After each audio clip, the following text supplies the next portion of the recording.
Oh, hello, my wonderful human beings. Ooh, Mira here, fresh off a truly astonishing morning adventure. You won't believe it, but on my way to the studio today, I saw a cat riding a skateboard, yes, a skateboard.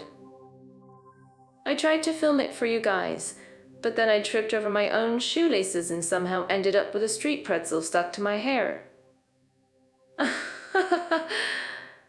I swear, life's just one big blooper reel, and I'm the star. Mira, a skateboard-riding cat and a pretzel-haired comedian. Sounds like a typical Tuesday for you. I bet the cat was giving you a look that said, amateur. You're always turning your personal mishaps into public entertainment.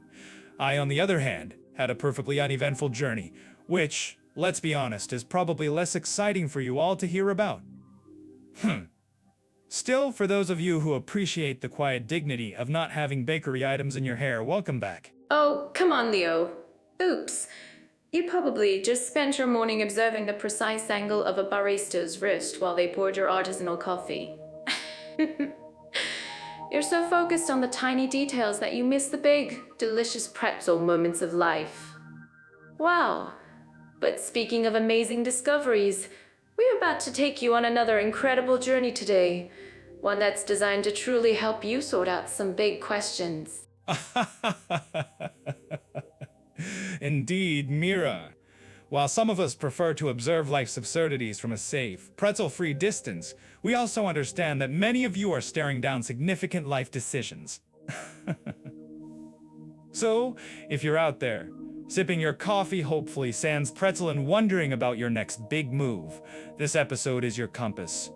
We're about to put the fascinating nations under our metaphorical microscope, the vibrant, tropical allure of Malaysia, and the storied, sometimes rainy, charm of the United Kingdom. Well, we're not just throwing facts at you, we're breaking down everything you need to know. Whether you're dreaming of a sun-drenched adventure in Southeast Asia or a cozy, pub-filled existence across the pond, we're going to help you make sense of it all. Are you considering moving, maybe even marrying someone from one of these countries? We're here to answer all those burning questions and more, to help you feel like you've got a clear path forward. We understand the dilemma. It's like choosing between a perfectly brewed espresso or a robust earthy tea. Both have their merits, their unique complexities. And honestly, the choice can be as overwhelming as finding a decent coffee shop in a tiny, remote village. Oh, this isn't just a casual chat, it's a full-on deep dive.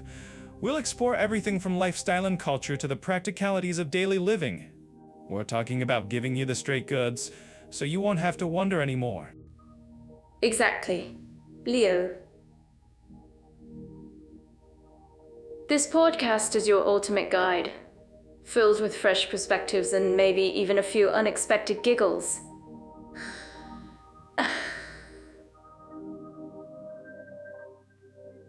We want to equip you with all the information to make the best decision for your unique adventure.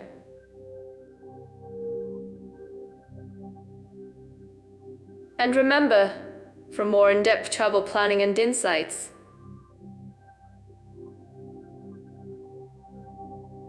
you can always check out Jetafeo. Subscribe to our channel. And ring that the new tool so I'm sure so you don't miss out, miss so miss it. It's all you don't miss it. Yes, because deciding where to live is often more complicated than deciding what to have for dinner, and sometimes equally as dramatic. Oh, so get comfortable, grab whatever snack hasn't spontaneously adhered to your person, and prepare to have your minds expanded courtesy of your favorite conversational cartographers in Jetafeo. IS and wavering digital support. Malaysia, you know, it just feels safe. I almost left my wallet on a noodle stall once and came back to find it perfectly untouched. Whoa, I was so busy taking a video for my vlog. I completely forgot it was there. Oops. Untouched? Or did someone just decide your wallet was too light? My dear Mira, perhaps they were just being polite and waiting for you to add more ringgit. Anyway, That's the kind of story that makes me think opportunity for a good joke, not pure honesty. My observations tend to be a bit more grounded in reality, you know? Oh, you're always turning everything into material, aren't you? But seriously, for tourists, especially in places like Kuala Lumpur or Penang, there's a lovely sense of calm. You feel like you can just wander and soak it all in. It's like the whole country is giving you a warm hug. Wander and soak it in until your phone decides to wander into someone else's pocket. My point is, we're talking general safety and crime rates here, and while Malaysia is generally, shall we say, less dramatic than some other spots I've visited, it's not a zero-sum game. The statistics, for example, show that petty crime like pickpocketing or bag snatching can be a common occurrence in crowded tourist areas. It's like an asked for bonus feature of your vacation. You mean the classic bag snatching by a passing motorbike trick? I've heard about that, but I just hold my bag tighter and pretend I'm doing a strength workout. You know, for our wonderful viewers watching on YouTube, what do you think? Is this all about perception, or are the stats really different from what you experience? See, that's the thing. Perception is one thing, but the data does suggest petty crime is a holiday bonus. You sometimes get in crowded tourist areas there. And let's not forget the UK. Now, my friends, the UK is a different kettle of fish and chips, isn't it? Especially places like London. My observation, and I'm quite good at observations, is that while generally safe, you can't exactly leave your wallet on a park bench and expect it to be there when you return from your impromptu tea break. Oh, speaking of park benches, I'm certain that our listeners in the UK would agree that while it's a fantastic place, you still keep your wits about you. I remember getting lost once in Manchester, and my first thought wasn't, oh, danger, but where's the nearest fabulous coffee shop? Though, I suppose if you're not paying attention, you could easily become a target for pickpockets on a busy tube train. It's a different kind of adventure, isn't it? A different kind of adventure where your belongings embark on an unexpected journey without you. Wow! And let's talk about the more serious stuff. In Malaysia, their drug laws are so strict they make other countries' laws look like a gentle suggestion. Whoa. You do not want to mess with that. One wrong move, and your vacation turns into a very, very long stay. I'm actually curious about what our listeners think about this. If you're living in Malaysia, how does that level of strictness affect your daily sense of safety? Let us know in the comments on YouTube. That's a vital point, Leo.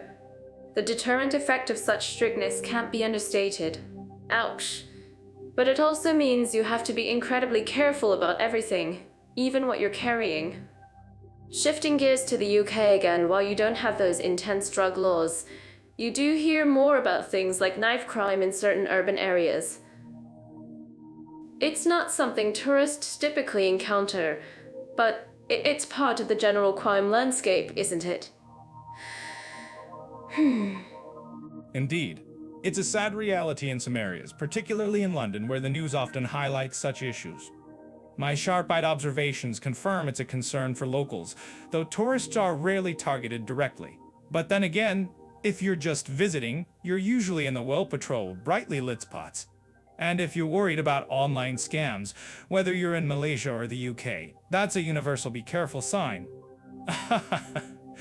We've all seen those your long-lost relative wants to give you money emails. Or is that just me? Oh, Leo, you and your long-lost relatives. I'm sure someone from Jet AI is drafting a response to your scammy mails right now. But you're right, online safety is paramount everywhere.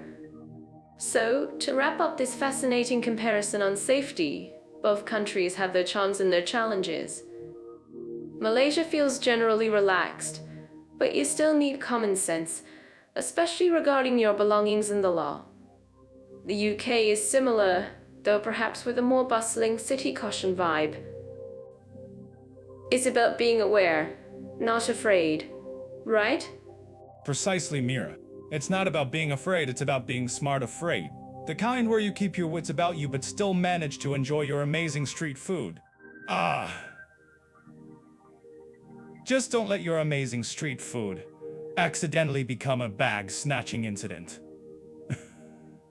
And don't forget to like and subscribe to our channel on YouTube if you're enjoying our insights. It helps us keep the jokes and the information coming. Picking up where we left off when we talk about a country's pulse, you can't really skip political stability and social harmony, right? I mean, I can barely keep my sock drawer stable, let alone an entire nation. But seriously, Leo, these are big words. It's like trying to get everyone to agree on the best type of ice cream. Impossible, ooh. Mira, your sock drawer being an international incident might actually be more stable than some political landscapes I've seen. Whoa. Trying to get people to agree on ice cream is a breeze compared to getting politicians on the same page. You'd probably find more harmony at a pigeon feeding frenzy in a park. But today, we're not talking about your socks or those feathered fiends. We're diving into Malaysia and the United Kingdom. Two places with quite the dance of power and people. Oh, yes. Malaysia. My brain immediately goes to all those vibrant cultures coexisting. Wow. Malay, Chinese, Indian, it's like a delicious fusion dish, right?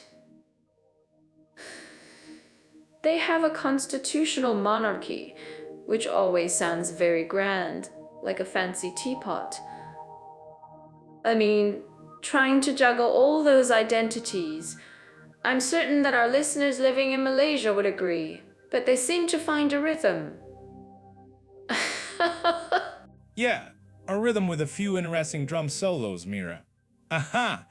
Speaking of grand things and teapots, the UK has its own constitutional monarchy. Very proper, very stiff upper lip. But for all that traditional grandeur, they've had more political drama than a reality TV show lately. Oops. PR exit. Leadership changes every other Tuesday. Debates about whether Scotland wants to stay for tea or go so loud to keep up with. I'm actually curious about what our UK listeners think about this. Drop us a comment. More drama than a reality TV show? You always nail it, Leo. Well, in Malaysia, they have something called Rukun Negara, which are like national principles. They're all about fostering unity and making sure everyone feels included, despite all the different ethnic and religious groups. It's really beautiful, like a perfectly coordinated dance.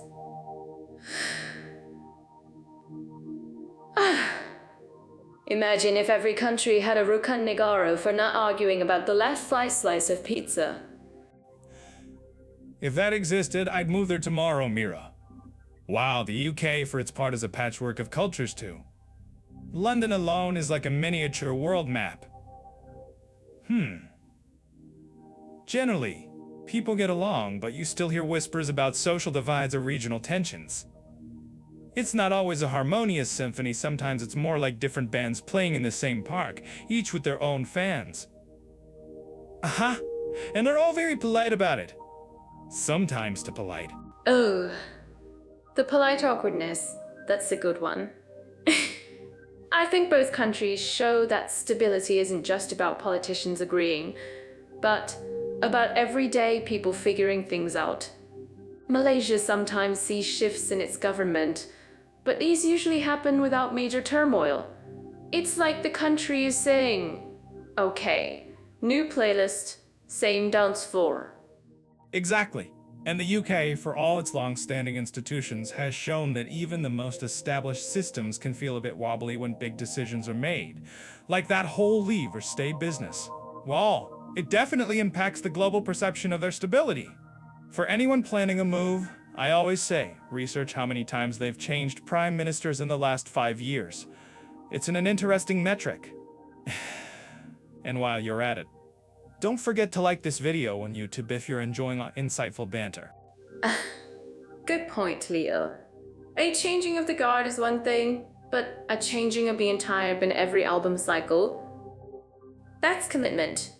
Oh, For both Malaysia and the UK, what truly makes its table for people living there often comes down to how well those different communities interact, right?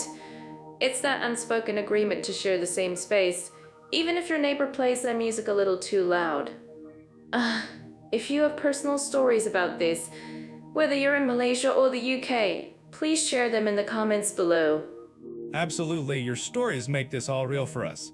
Wow, and for all the nitty-gritty details, the reliable data, and deeper dives into how these nations manage their complex social fabrics, you know where to go.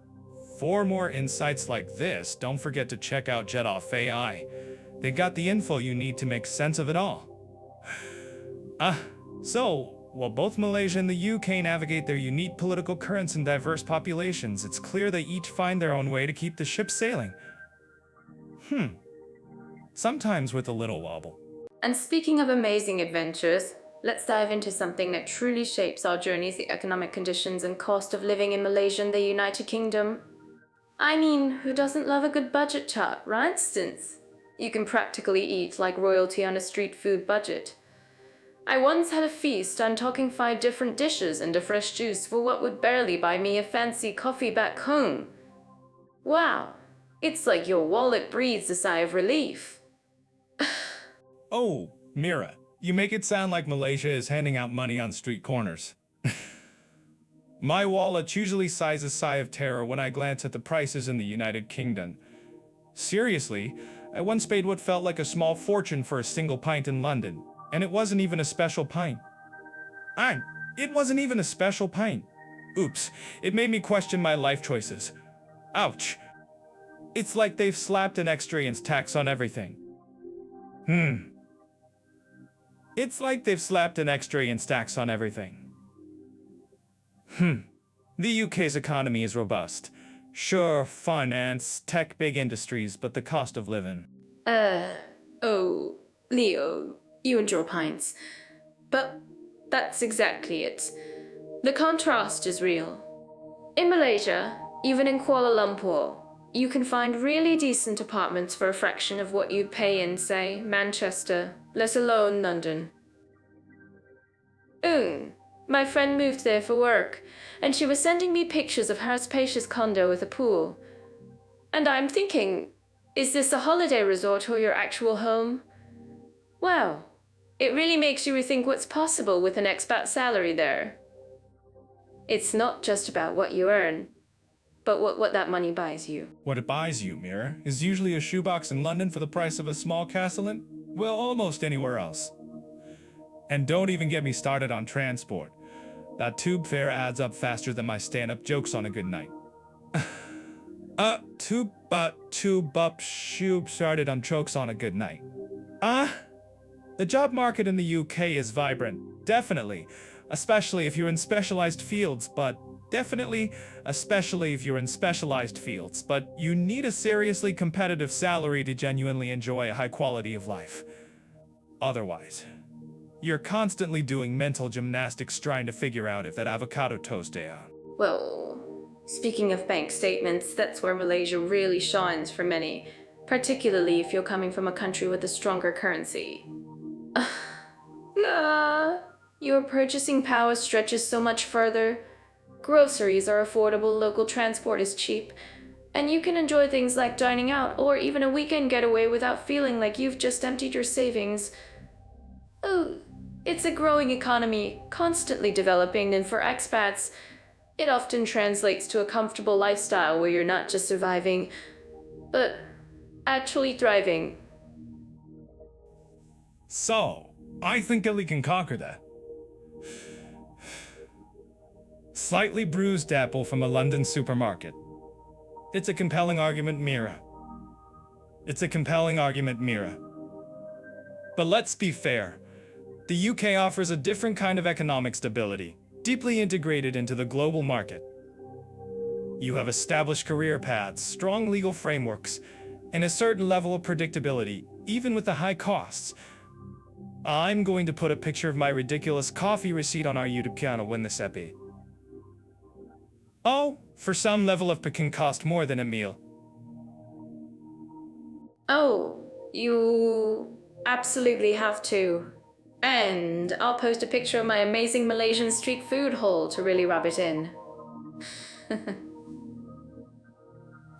But you're right, Leo. It's about priorities.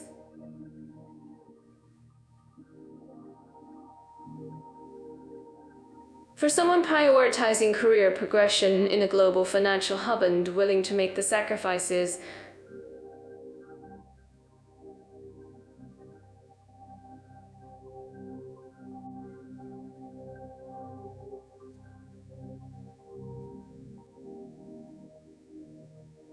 for other, who want more bang for their bucks, pace, a more reliant去shout today to 在去去我把毛我把 facing 买的不少 wind for the sitting time the big finger shoot the wings more for the win high prefer shooting the phone on ling me to Stretching pennies, you say? That sounds like a challenge I'm oddly good at, mostly because I refuse to buy overpriced everything. Look, if I'm thinking long-term living, and I want my money to actually stay in my pocket for more than 5 minutes, Malaysia's looking pretty tempting. The UK has its charm, but my bank account tells it different. I mean, I'll have a good pub, but not enough to mortgage my soul for a pint.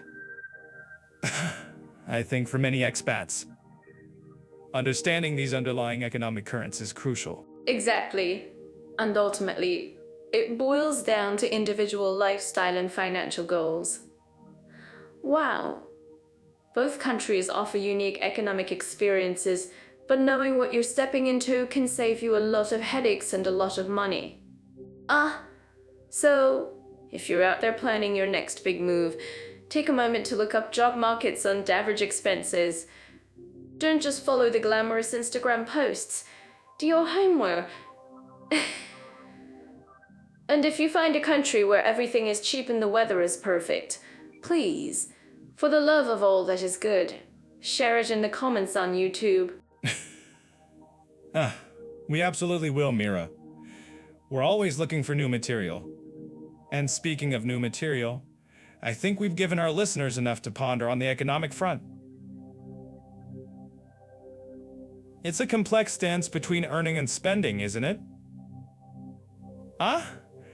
I'm sure our friends at Jet AI have plenty of data to back us up, or contradict us, which would make for a hilarious follow-up. Talking about places to live, it's one thing to visit, but another to actually find a roof over your head. I've been daydreaming about living somewhere with a massive pool on the rooftop. Imagine coming home after a long day and just floating around, completely forgetting about rent. Wow. Sounds like your dreams are as inflated as your apartment hunting budget, Mira. Floating around shore until you realize the service charge for that rooftop pool in, say, central London could buy you a small country. When we look at accommodation in Malaysia versus the United Kingdom, it's not just about a roof, it's about a whole different universe. Wow. Oh, come on, Leo. Don't burst my bubble just yet. Oh, but you're right. The differences are wild.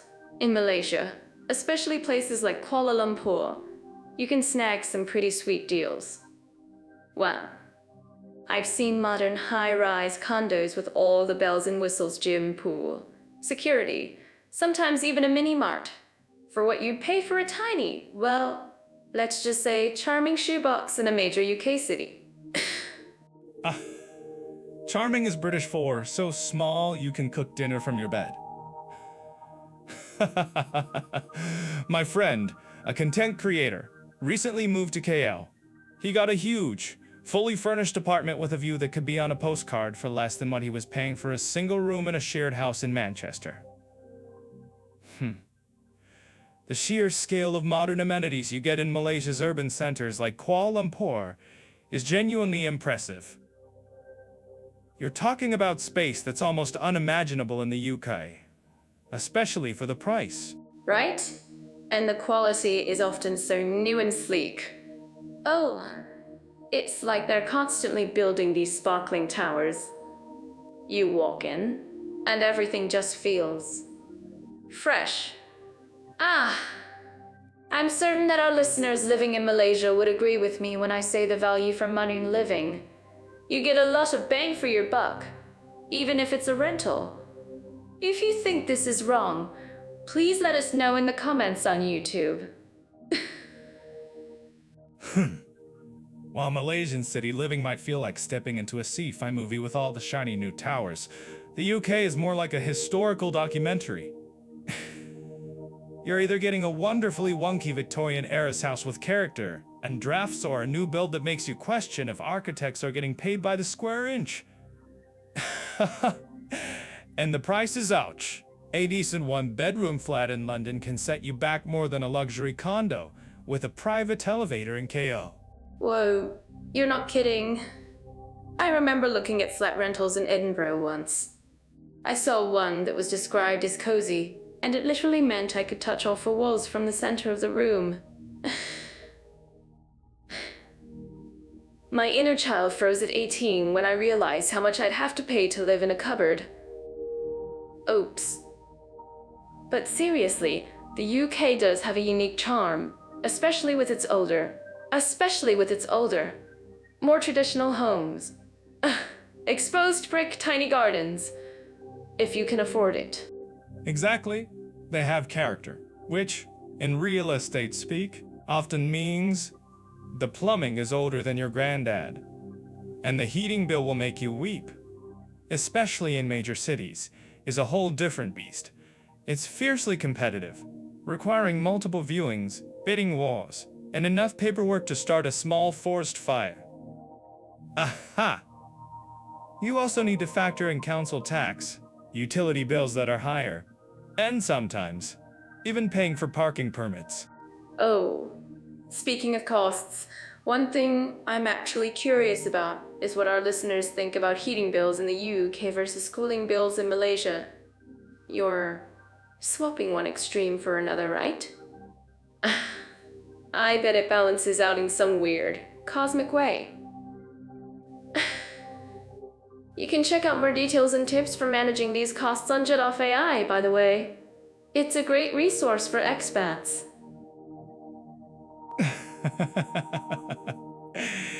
Cosmic balance, or just a different ways to empty your wallet. In Malaysia, you might be running the AC full blast to fight the humidity, but at least the sun's helping generate some heat for free.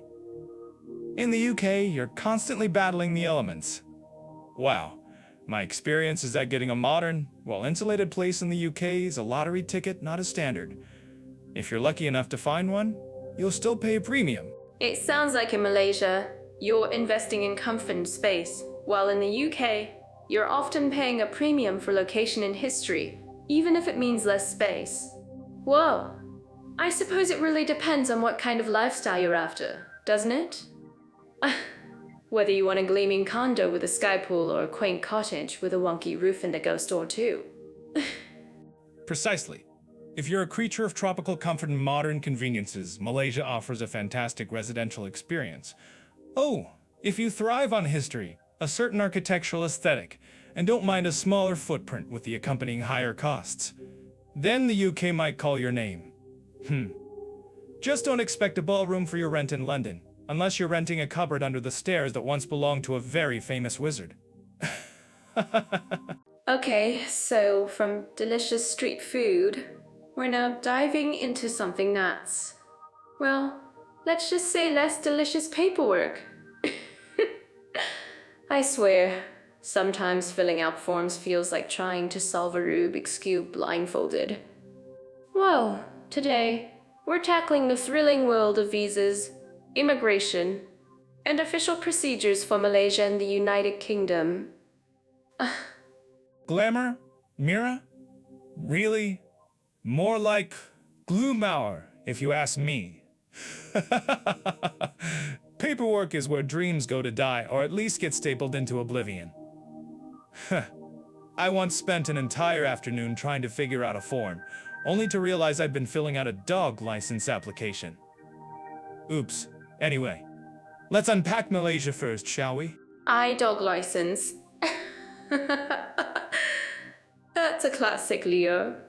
I bet the dog was wondering why its paw print was on a visa application. Oh, but seriously, Malaysia usually has a pretty straightforward approach for many visitors. For short stays, a lot of nationalities get visa-free entry, sometimes up to 90 days. It's almost like they're saying, "Come on in, enjoy the durian, just don't try to become Prime Minister." Durian. Now there's an experience that needs its own visa. Whoa.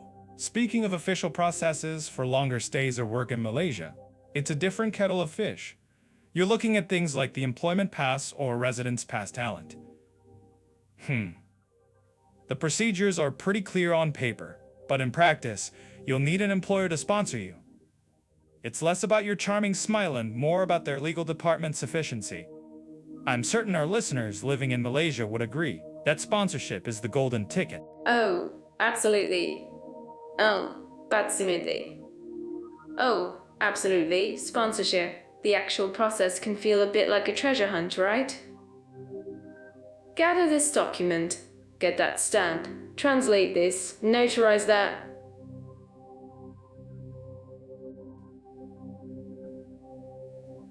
Oh, it's like a bureaucratic course. But compared to some other places, Malaysia's online portals are improving, which is a small win for our collective sanity. The UK, our ever so polite island nation. Well, post your exit, things got a bit tighter. Let's just say, whoa, for non-UK citizens, especially from outside the EU, getting a visa to live or work there now feels like trying to get a front row seat at a sold-out comedy show without buying a ticket. You need points, sponsorship, proof of funds, a clear reason to be there, and probably a blood sample from your great-aunt twice removed. It's quite a hurdle, and I'm actually curious about what our listeners who've navigated the UK. Ouch is right, Leo. I mean, I once heard a story about someone who accidentally submitted their grocery list instead of their bank statements, and it still got flagged for insufficient detail. Oops. For the UK, whether it's a skilled worker visa or a family visa, the online application is just the first step. You then have biometric appointments, interviews, and processing times that can stretch like a cat on a warm afternoon. It really tests your patience, doesn't it? Oh, it absolutely does. It's like waiting for a punchline that never quite arrives. And let's not forget the immigration health surcharge for the UK. It's basically a fee you pay up front just to access the National Health Service. It can add up, making the whole moving to the UK dream feel like a luxury item. In Malaysia, while you have to factor in healthcare costs, it's generally not a massive upfront immigration fee in the same way. It's a stark contrast in financial planning for expats. Totally. It's like one country gives you a free sample, and the other charges you for the privilege of looking at the menu. And language-wise in Malaysia, while Malay is the official language, English is widely spoken, especially in business and urban areas, which can ease some of the initial official interactions. But in the UK, even though English is the native tongue, the legal jargon on these forms can make you feel like you need a degree in bureaucratic speak just to understand the questions. Bureaucratic speak. I'm taking that. So, in essence, Malaysia feels like a relatively friendly neighborhood barbecue when it comes to short-term visas, and for longer stays, it's manageable with employer support, despite the occasional treasure hunt. Whoa. The UK, on the other hand, seems to have rolled out the red carpet, then very politely asked you to pay a substantial fee and pass a series of rigorous tests to even step on it. Both have their systems, but the ease factor definitely swings in Malaysia's within Malaysia's favor. I absolutely would, Leo. It's like Malaysia is saying, "Welcome to the party, here's a delicious snack." While the UK is saying, "Welcome to the party, Please fill out this 20-page application to enter. And the snacks are extra. Hehe. I mean...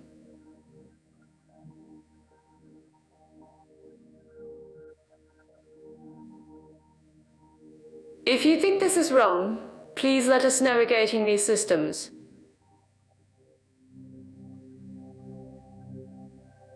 And for more detail to check out Jet Up Day. Complex, yes, but thankfully, we're here to simplify the ridiculouslies of it all. And on that note, let's just say my suitcase might be leaning towards Malaysia if I'm short on patience for paperwork. But that's just me. Okay, so speaking of things that make your stomach drop, or maybe just your jaw, let's talk about healthcare. Healthcare. The topic that makes everyone either feel incredibly safe or incredibly nervous, or, in my case, just makes me want more coffee. Exactly. Today we're diving into Malaysia and the United Kingdom, comparing access to and quality of health services. You know, for all our jet-setting listeners out there, wondering where they prefer to get their annual checkup, or, heaven forbid, a midnight snack-related emergency. Oops. A midnight snack emergency? Mira, you always manage to find the drama in the mundane. But, seriously, for anyone living abroad, healthcare is, dare I say, almost as important as a good Wi-Fi signal.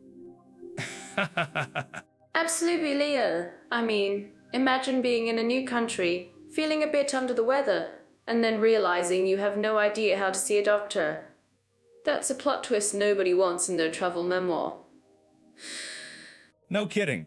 My travel mishaps usually involve trying to order food in a language I don't speak, which occasionally leads to a stomachique, but that's a story for another time. So, let's look at Malaysia first. For expats, it's pretty interesting, isn't it? It really is. Malaysia has this fantastic dual system. You've got public healthcare, which is government funded and super subsidized. I mean, we're talking shockingly affordable. But, and this is a big but, for many expats, it can mean longer waiting times, and for non-citizens, it might not be entirely free. The almost free trap. I know it well. It's like finding a buy one, get one free deal. But the second one is a smaller, slightly deflated version. The private sector in Malaysia, though, that's where things really shine, right? From what I've observed, many expats flock to private hospitals there. Oh, absolutely. Wow, the private hospitals in Malaysia are top-notch. Modern facilities, doctors who often speak fluent English, and shorter wait times. It's almost like walking into a luxury hotel, but for your health. They've even become a huge medical tourism hub. People fly in just for treatments. I mean, if you're going to get a procedure, why not do it somewhere with great food afterwards? Right? A little post-op baklava, why not?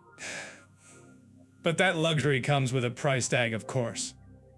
Not quite as eye-watering as, say, private healthcare in the UK, but definitely not pocket change.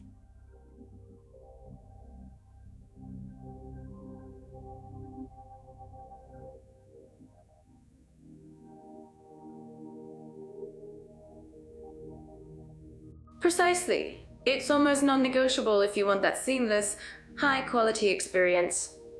You get to skip the queues and feel like a VIP. Although I'm certain that our listeners living in Malaysia would agree with me, there's nothing quite like the personal touch of a local doctor, even in the public system. Oh, they often have a holistic approach, which is lovely. Holistic, or just a really good sense of humor. Both are equally important for healing in my book. Now, let's pivot to the United Kingdom, a country that makes everyone think of tea, rainy weather, and of course, the NHS. The National Health Service.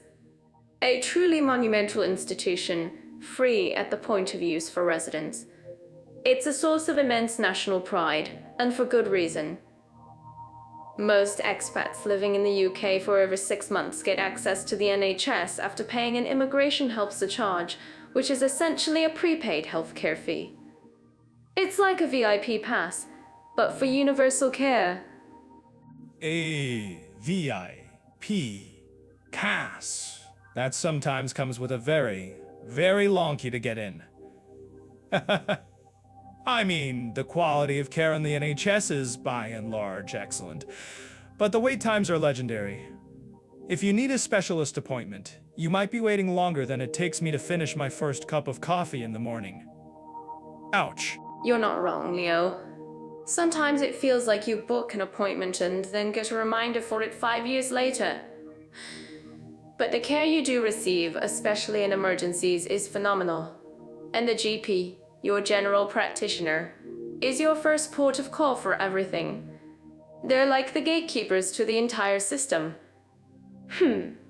Gatekeepers, yes, or perhaps highly skilled navigators of a very crowded ship. It's like trying to get a table at a popular restaurant without a reservation. You'll eventually get fed, but you might be waiting outside for a while.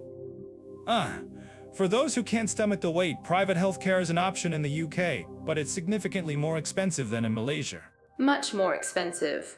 It's almost a different universe of pricing. Wow. So, while you get superb quality and quicker access, it really stretches the budget for most.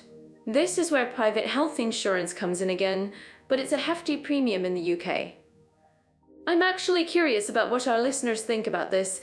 Is paying for quick access worth the financial strain? Or is the free at point of use model more appealing despite the waits? Indeed. And if you're thinking of moving to either country, understanding these systems is vital. Don't just assume. Do your homework. You can find more detailed breakdowns on sites like Jet AI, by the way. They've got the lowdown on these kinds of practicalities. Ooh. Speaking of which, I once got food poisoning in a country I won't name. Let's just say my healthcare priorities shifted rapidly. Oops. But seriously, Leo, both countries have a state private option that's relatively affordable, and the UK has the NHS, which, despite its quirks, is a world-class public system. It's a trade-off, isn't it? It absolutely is. You're trading costs for speed or a comprehensive public safety net for quicker private access. For expats, it really boils down to your budget and your patience levels. Some people have the patience of a saint, others have the patience of a toddler denied ice cream. And I know which category you fall into, Leo. But, for all our listeners out there, don't forget to like this episode on YouTube and hit that subscribe button if you want more insights into moving abroad. We thrive on your support. Yes, because if you don't, Mira might actually start talking to herself even more, and we can't have that, can we? But genuinely, both countries provide excellent care, just through different mechanisms and with different challenges for expats. It's not a case of one being better than the other, just different for your specific needs. Exactly. It's like comparing apples and durians, Leo. Both are fruits, but their experience is wildly different. Wow. So, whether it's getting a quick checkup or something more serious, knowing these nuances can make all the difference. Durian-esque, Mira. You always go for the most extreme example. I suppose that's why we get along. But on a serious note, research is key. Your health is not where you want surprises. Unless it's a surprise bill being lower than expected, then, by all means, surprise away. Oh, alright. Let's talk about getting from point A to point B, because whether you're chasing adventures or just trying to grab a coffee or hat, transportation is everything. Speaking of which, have you ever tried navigating a new city on a whim, Leo, like without a map or a plan? Mira, my entire life is navigating on a whim, and usually I end up somewhere far more interesting than planned. But yes, for all listeners, let's dive into transportation infrastructure and convenience for Malaysia and the United Kingdom. I'm always observing how people move, it tells you so much. Absolutely. So, let's kick things off with Malaysia.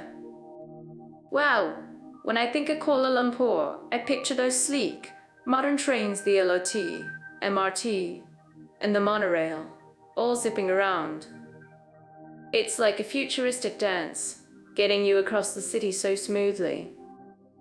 Ah, and then there's Grab, which is basically everywhere. It's like having a personal chauffeur on speed dial. Indeed.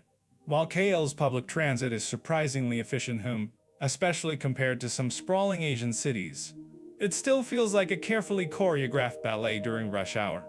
Whoa! I've seen people perform Olympic-level contortions just to squeeze onto a train. Ouch.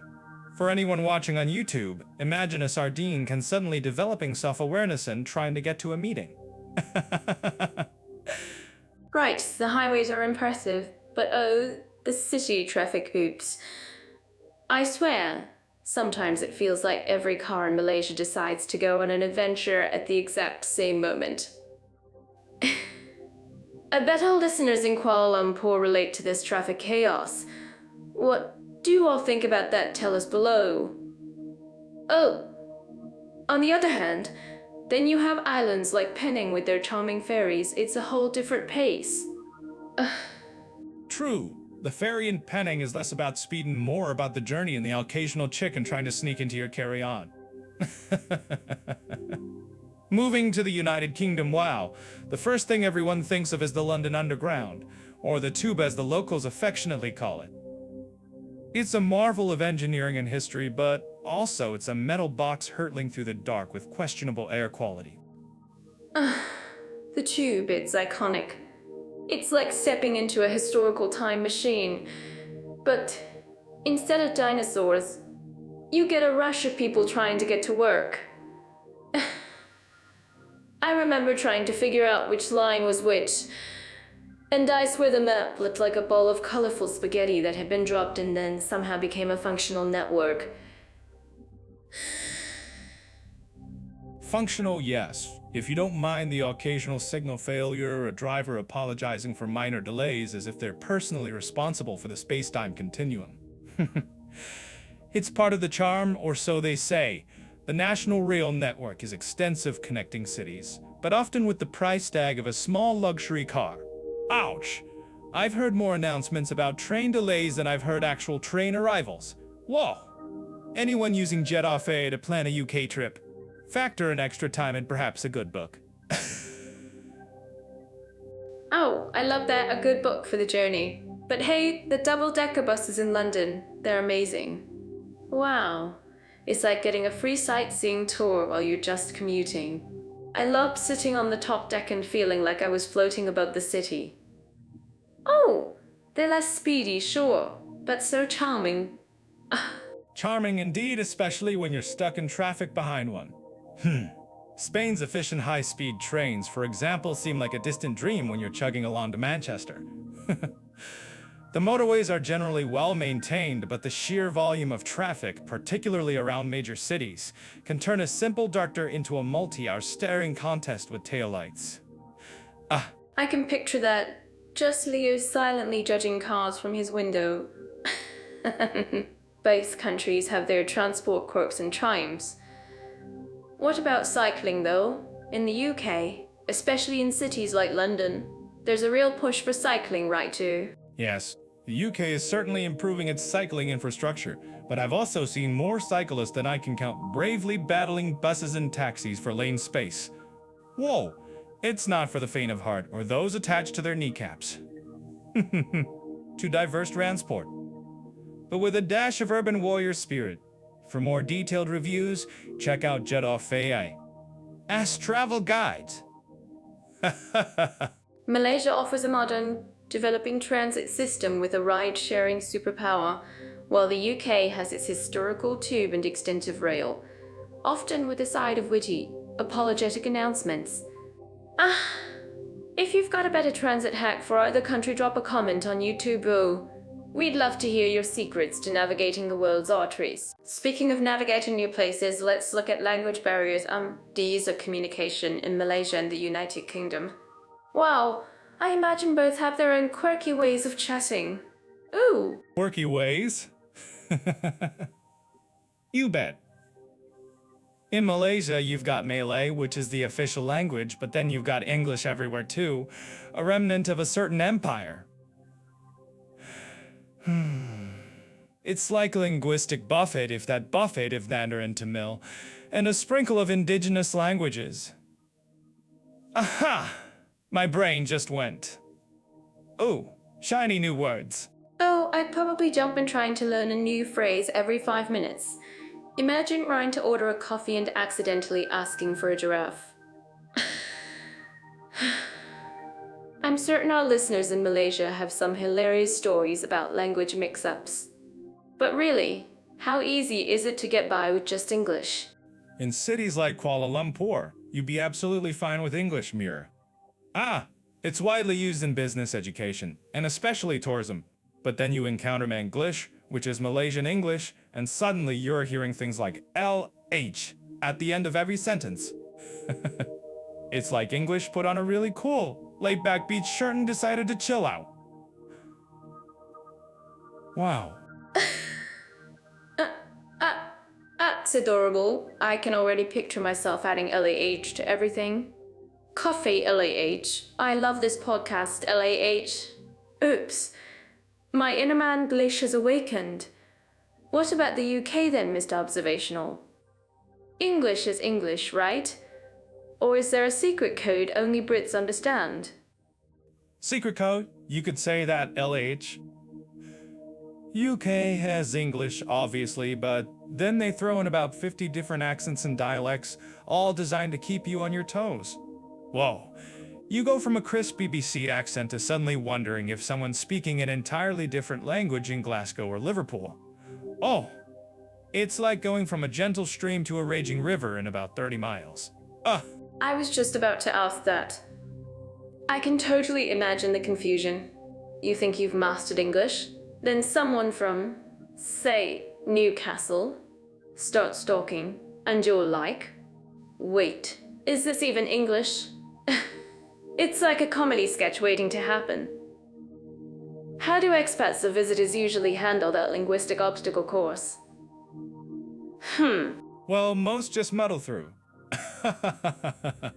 They nod, smile, and hope for the best. Some pick up on the local slang, which is always a treat.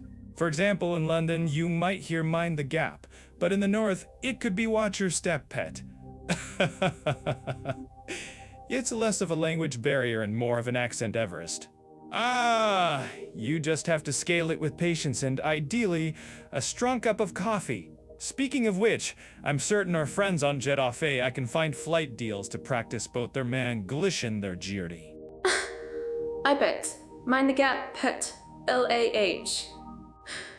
I'm sorry, I just fascinating how one language can have so many variations.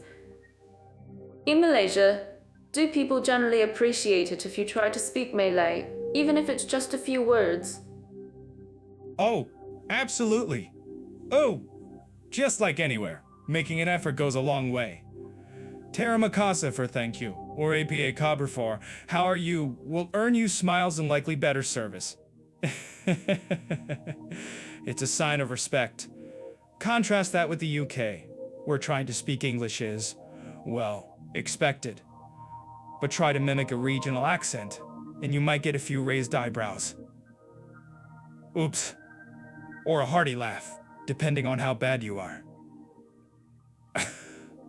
I've been there. I would definitely be one of those people getting a hearty laugh. I probably sound like a confused robot trying to do Shakespeare. But you mentioned cultural communication norms earlier. Are there any subtle differences in how people interact, beyond just the words in either country? Aha! Great question, Mira. In Malaysia, there's often more indirectness, especially when discussing sensitive topics. Saving face is important. People might sugarcoat things a bit to maintain harmony. In the UK, while politeness is paramount, especially the queuing, sarcasm and understatement are practically national sports. Wow, you might hear someone say, it's not too bad when it's actually completely awful. It's their charming way of complaining. Oh. Not too bad usually means I'm about to spontaneously combust, doesn't it? That's brilliant. So a tourist might think everything is just fine when, in fact, they've offended everyone in a 3-meter radius. Wow, it's like a verbal minefield, but with teacups. Oh, I'm actually curious about what our listeners think about this. Do you find these subtle communication styles challenging or endearing? Let us know in the comments on YouTube. Exactly. And in Malaysia, while English might be common, code switching, jumping between Malay and English, or even other languages mid-sentence is also prevalent. It's a linguistic dance.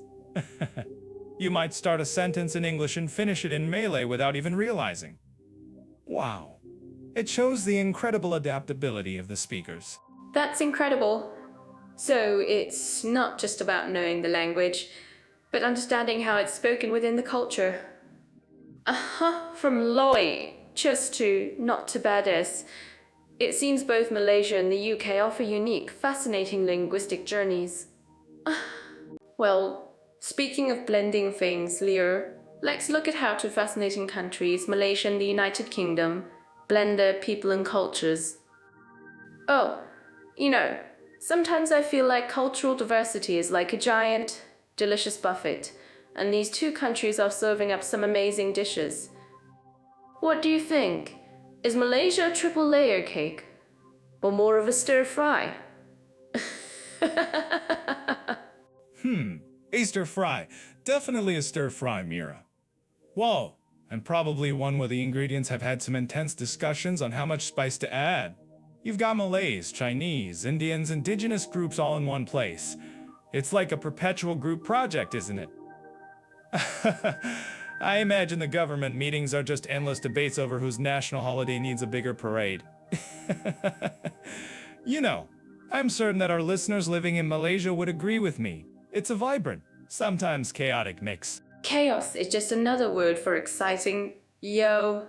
Oh, it's incredible, really, how they built a whole identity around multiracial Malaysia. It's not just a slogan, it's everywhere. You see it in their food, their festivals. I mean, imagine celebrating Eid, Chinese New Year, and Deepavali all in 1 month. My calendar would need a vacation after that. I heard they have open houses during festivals where everyone's invited. Can you imagine showing up to an open open house stick party? An open house? I'd be there, fork in hand, ready to critique the curry. But seriously, it's impressive. You have to wonder how much diplomacy goes into managing all that. It's not just about navigating different languages, religions. I once saw a sign in Kuala Lumpur that had 3 different scripts on it and thought, my brain just did a triple somersault. Oops. I'm actually curious about what our listeners think about this. How do they manage to make sure everyone feels included without just think about this? Oh, they definitely do more than just smile and wave, Leo. Oh, they have initiatives like One Malaysia designed to foster unity. It's not perfect, no country is, but the effort is there. They try to find common ground, like everyone agreeing that the food is phenomenal. I think it's a relaxer on Nasi Lemak is doing something right. I think it's a beautiful example of how diverse communities can coexist. But speaking of unity, what about the United Kingdom? They're quite the melting pot themselves, aren't they? Indeed. The UK's cultural diversity is like a well-aged single malt complex with layers and sometimes a bit overwhelming if you're not used to it. Especially London, that city is a global United Nations meeting with better tea. You've got people from every corner of the former empire and beyond. Their approach is more about individual rights and anti-discrimination laws like the Equality Act. It's less about a grand multiracial Britain slogan and more about don't be a jerk to your neighbor, or we'll sue you. Don't be a jerk, Leo. Wow, that's a powerful legal principle. But really, the UK has such a long history of welcoming people, which is fascinating. Think about the Notting Hill Carnival and explosion of Caribbean culture in the heart of London. It's loud, colorful, and makes you want to dart even if you have to left feet like me. Ooh. I love how they celebrate specific communities so vibrantly.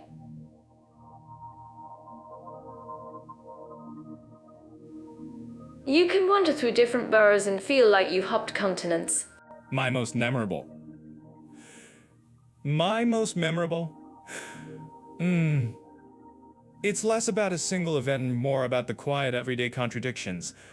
Like a Sikh man in a turban discussing the finer points of football with a punk rocker. Whoa! Or an artisanal cheese shop next to a bustling South Asian sari store. It's a patchwork. But here's the kicker: for all their politeness, there's also an underlying tension sometimes. You hear about debates on integration, British values, and of course, the lingering ghost of beer exit. I agreed, Leo. You always find the perfect, slightly sarcastic analogy. But you're right. No place is without its challenges. Malaysia has its own discussions around affirmative action and balancing rights too. It's a continuous journey, isn't it? Both countries, despite their different histories and approaches, are constantly figuring out how to make everyone feel like they belong. It's about finding harmony in the dissonance. Which sounds like it just can't sit sometimes a bit off key, but ultimately beautiful. Harmony and dissonance? But yes, both Malaysia and the UK are essentially massive social experiments, proving that you can squeeze a lot of different stories into one narrative. It's never simple, it's never fixed, but it's always evolving. And I think that's the real takeaway for our Jeddah AI community. Cultural diversity isn't a destination, it's the journey itself. Often with some unexpected detours and very spicy snacks. And hopefully, those detours lead to more delicious food and even more laughter. Oh, it's all about embracing the journey and maybe, just maybe, learning a new dance move or two along the way. Speaking of connecting with people, I was just about to ask that. Education is definitely a huge connection point, right? When we talk about educational opportunities and language schools for Malaysia and the United Kingdom, I immediately think of two very different vibes. Malaysia, with its rich tapestry of cultures, always makes me imagine vibrant classrooms where you might hear 3 languages before noon.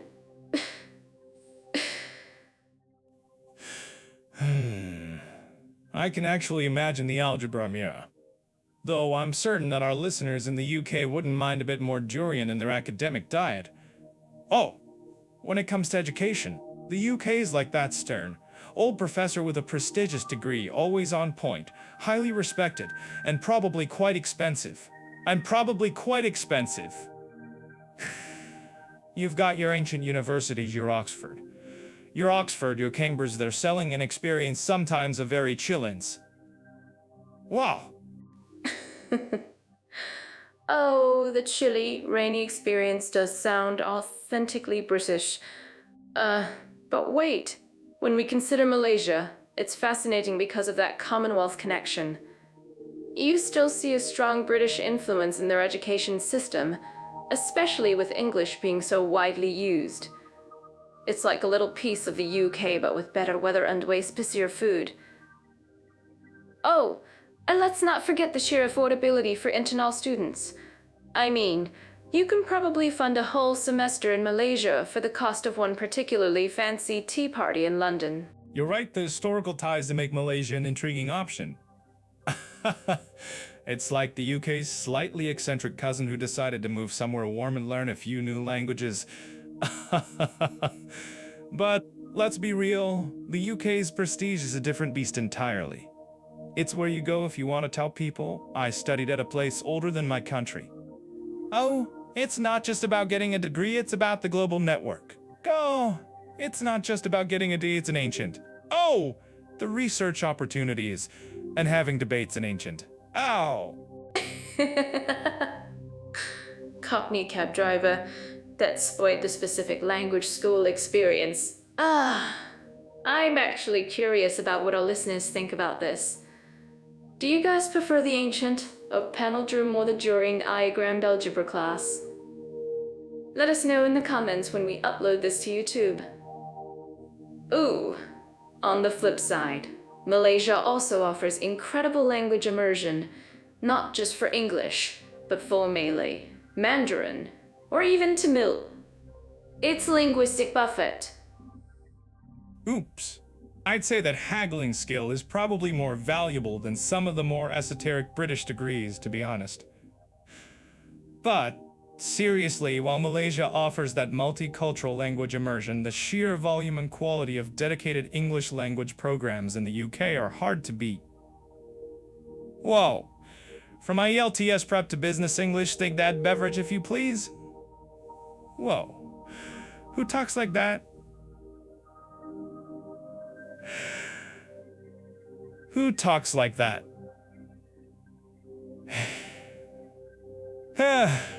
Who talks losing their ability? Oh, one endeavors to acquire a caffeinated beverage that sounds like a line from a British period drama. Ah.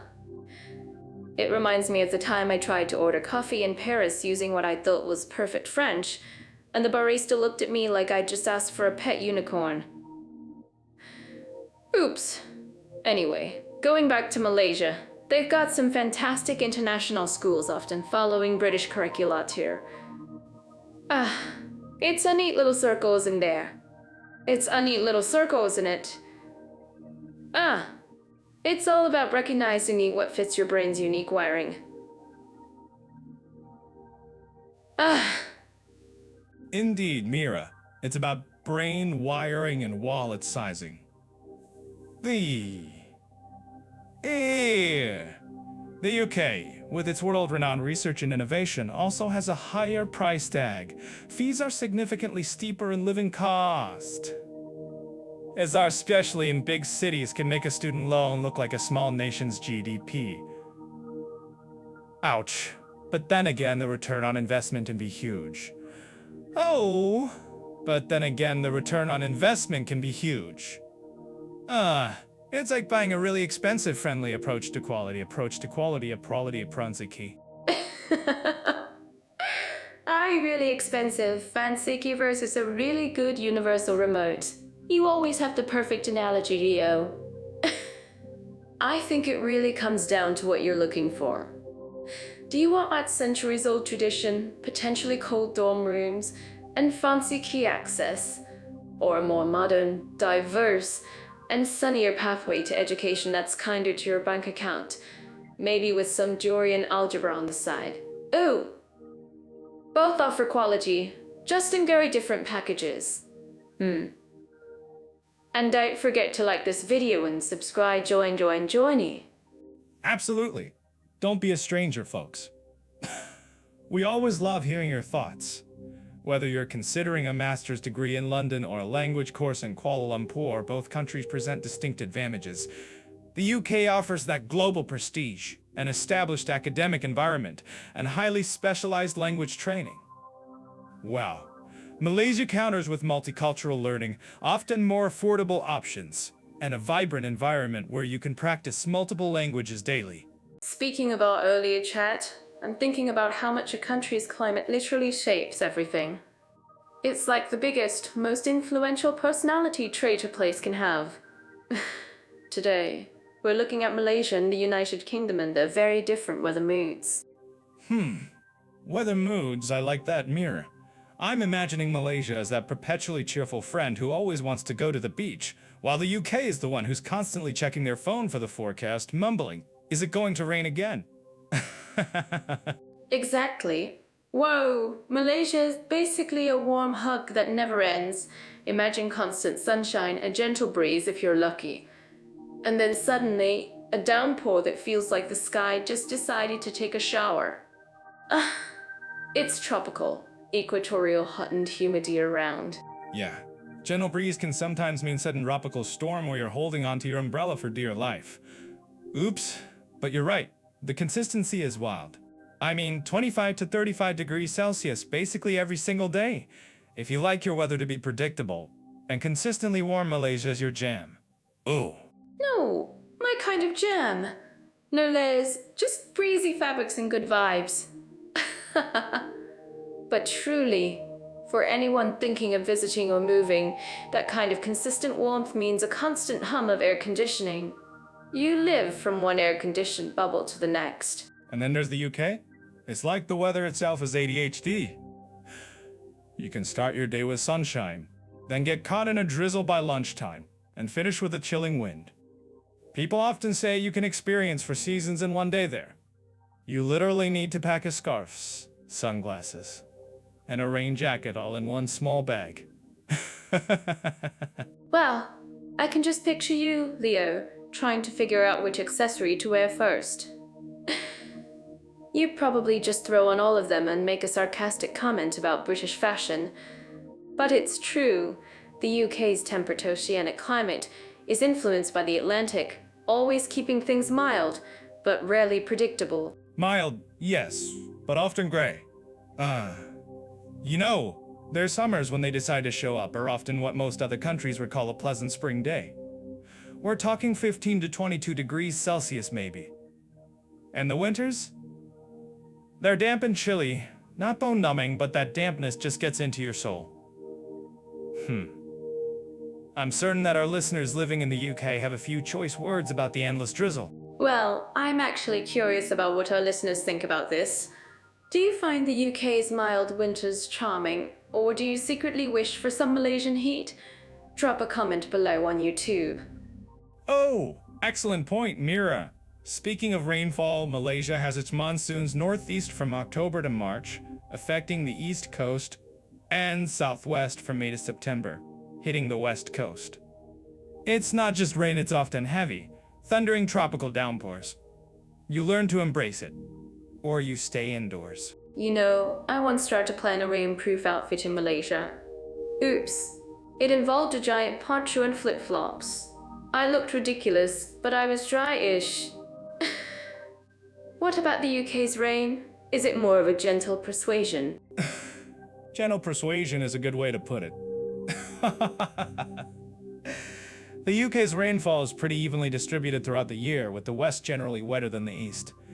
It's not usually torrential, it's more of a constant, pervasive dampness or a light drizzle that just lingers.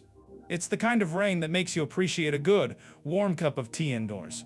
See, that's a cultural adaptation right there. Malaysia adapts with air-conditioned malls and covered walkways, while the UK adapts with endless cups of tea and cozy pubs. It completely shapes how people socialize and spend their time. And their conversations. The weather is like the national sport in the UK. Everyone talks about it. Bit chilly today, isn't it? It's basically how you say hello. In Malaysia, you probably just say, hot again, isn't it? And move on. Oh, true. The small talk is universally relatable. But extreme weather... I mean, Malaysia doesn't usually get typhoons, but tropical storms and flooding can happen. What about the UK? Any wild weather stories there? Wild weather in the UK is relative. Wow, they don't have hurricanes, but they get some pretty strong winds. Occasional heavy snow that paralyzes everything because they're not quite equipped for it. And rare heat waves that make everyone complain excessively. Ouch. I mean, a truly hot day in the UK is like 30 degrees Celsius, and people react like the apocalypse is nigh. While in Malaysia, 30 degrees is just Tuesday. Wow, that's a fascinating contrast. So for those of you planning your next adventure, think about whether you prefer constant warmth and occasional downpours or the delightful uncertainty of a British day. You can find more details on travel preparations, including what to pack for these climates, on Jet Off AI. Indeed. And if you enjoyed our little weather report, don't forget to like and subscribe to our YouTube channel. We've got more comparative insights coming your way, so hit that notification bell. Ooh! Or if you think we got a delightful British days, please let us know in the comments. We're always open to a good, spirited debate. Food, culture, and nutritional alternatives. This is where my heart starts doing a little dance. I'm already imagining all the amazing flavors. Seriously, Malaysia's food scene is like a giant, delicious party with everyone invited. It's a true melting pot, isn't it? You've got Malay, Chinese, Indian flavors all doing a salsa together in one dish. Mira, your heart doing a dance? Mine's just patiently waiting for my next coffee. But you're right, Malaysia does sound like a culinary carnival. Whereas the UK, well, let's just say for a long time, their national dish was apology. Their national dish was apology. No, I'm kidding mostly. But truly, the contrast is stark. You have Malaysia with its vibrant street food laksa, nasi lemak literally bursting with flavor, and then the UK, which had to work a little harder to shed its bland reputation. See, that's where the magic happens, Leo. Because Malaysia's food isn't just delicious, it's an entire experience. Imagine biting into a roti canai, fresh off the griddle, with a side of curry. It's like a flavor explosion that makes you want to dance. Because there's such a huge Indian population, vegetarian options are everywhere. Plus, most of the cuisine is halal, which makes it super inclusive. It's like, come on. You've got something for everyone's plate. An adventure indeed. My ventures usually involve trying to discern what's actually in some street food.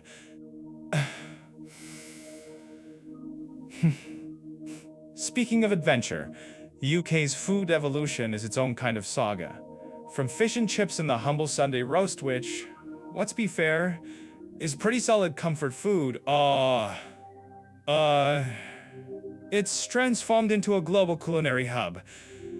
Thanks to innovation, you can get truly authentic Indian, Thai, you dairy-free, you name it free, you can dairy-free Indians Thai, and get Chinese Thai. Sometimes donating countries. That's fascinating.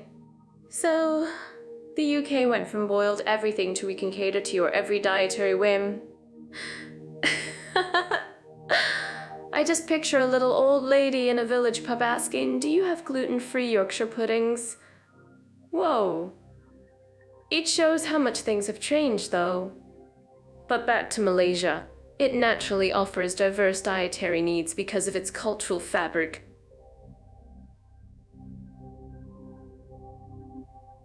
If you want something specific, you just find the right ethnic eatery. It's not about alternatives as much as different delicious traditions that just happen to fit. Oops, durian! That's a brave choice, Mira. My olfactory senses are already protesting. But you hit on a key point. Malaysia's diversity is inherent, while the UK's is acquired. The British, bless their hearts, embraced the world's cuisines with open arms, and now their food scene is incredibly dynamic. It's no longer just about the pie and mash. And now their food scene is incredibly dynamic.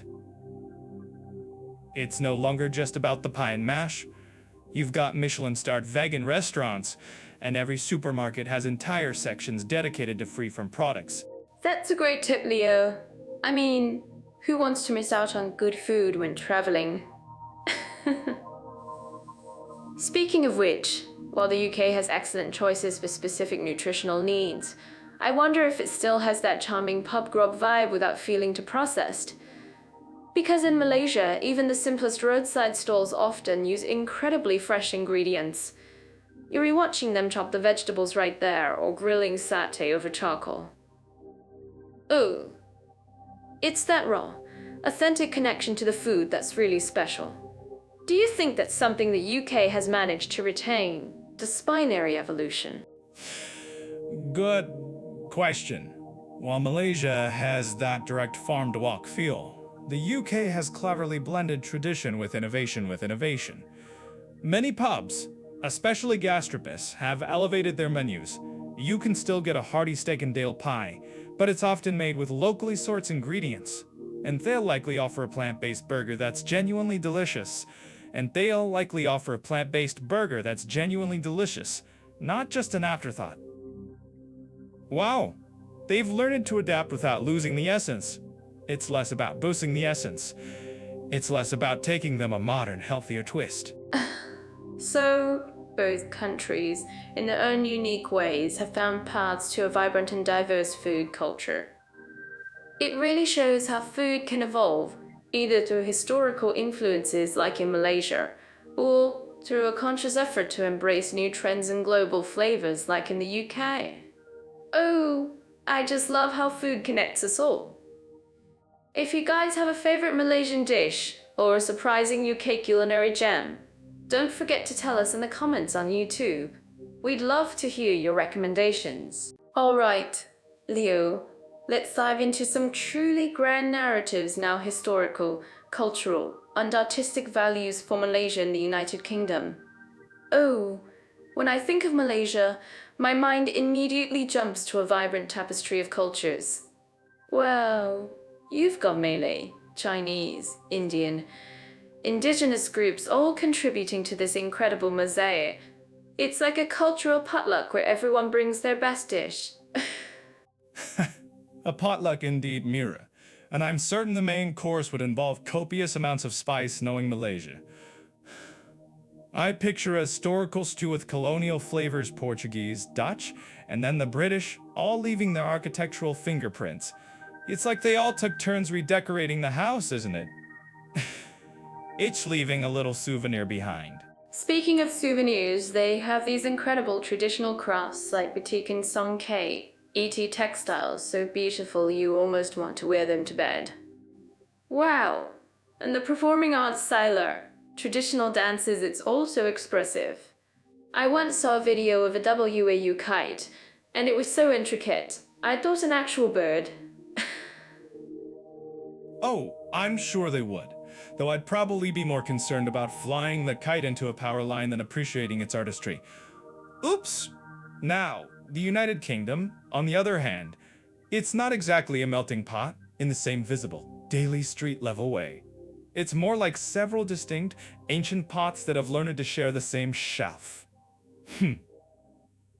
We're talking Roman remnants, Norman castles, and centuries of monarchy, which, let's be honest, is basically a never-ending historical reality show with excellent costumes. That's a great way to put it. A historical reality show. But you can't deny the sheer scale of their cultural impact, can you? From Shakespeare's plays, which I still get teary-eyed watching, to the Beatles, who basically invented cool music, to the West End's glittering theatre scene. Well, it's an artistic powerhouse. I'm actually curious about what our listeners think about this. Do you feel that the UK's cultural exports have shaped global trends more than any other nation? Let us know in the comments. Well, they certainly tried to, often with a flag and a stern talking to. But yes, their literature, music, and dramatic arts have a global reach that's hard to dispute. It's like they perfected the art of storytelling, then sold the franchise to the world. And let's not forget the sheer number of museums and galleries, the British Museum, the National Gallery, Tate Modern, it's almost overwhelming. I once got lost in the British Museum for 3 hours, and I still think one of the Egyptian statues winked at me. I'd happily get lost there all day. But speaking of ancient, Malaysia's history as a trading port, particularly in Malacca, is fascinating. It was a hub where goods and ideas from East and West mingled long before modern globalization. Well, they honor their past through architecture, like the Peranakan shop houses. And their contemporary art scene is really blooming in cities like Kuala Lumpur's galleries. Sure, a historical melting pot where everyone swapped spices and stories.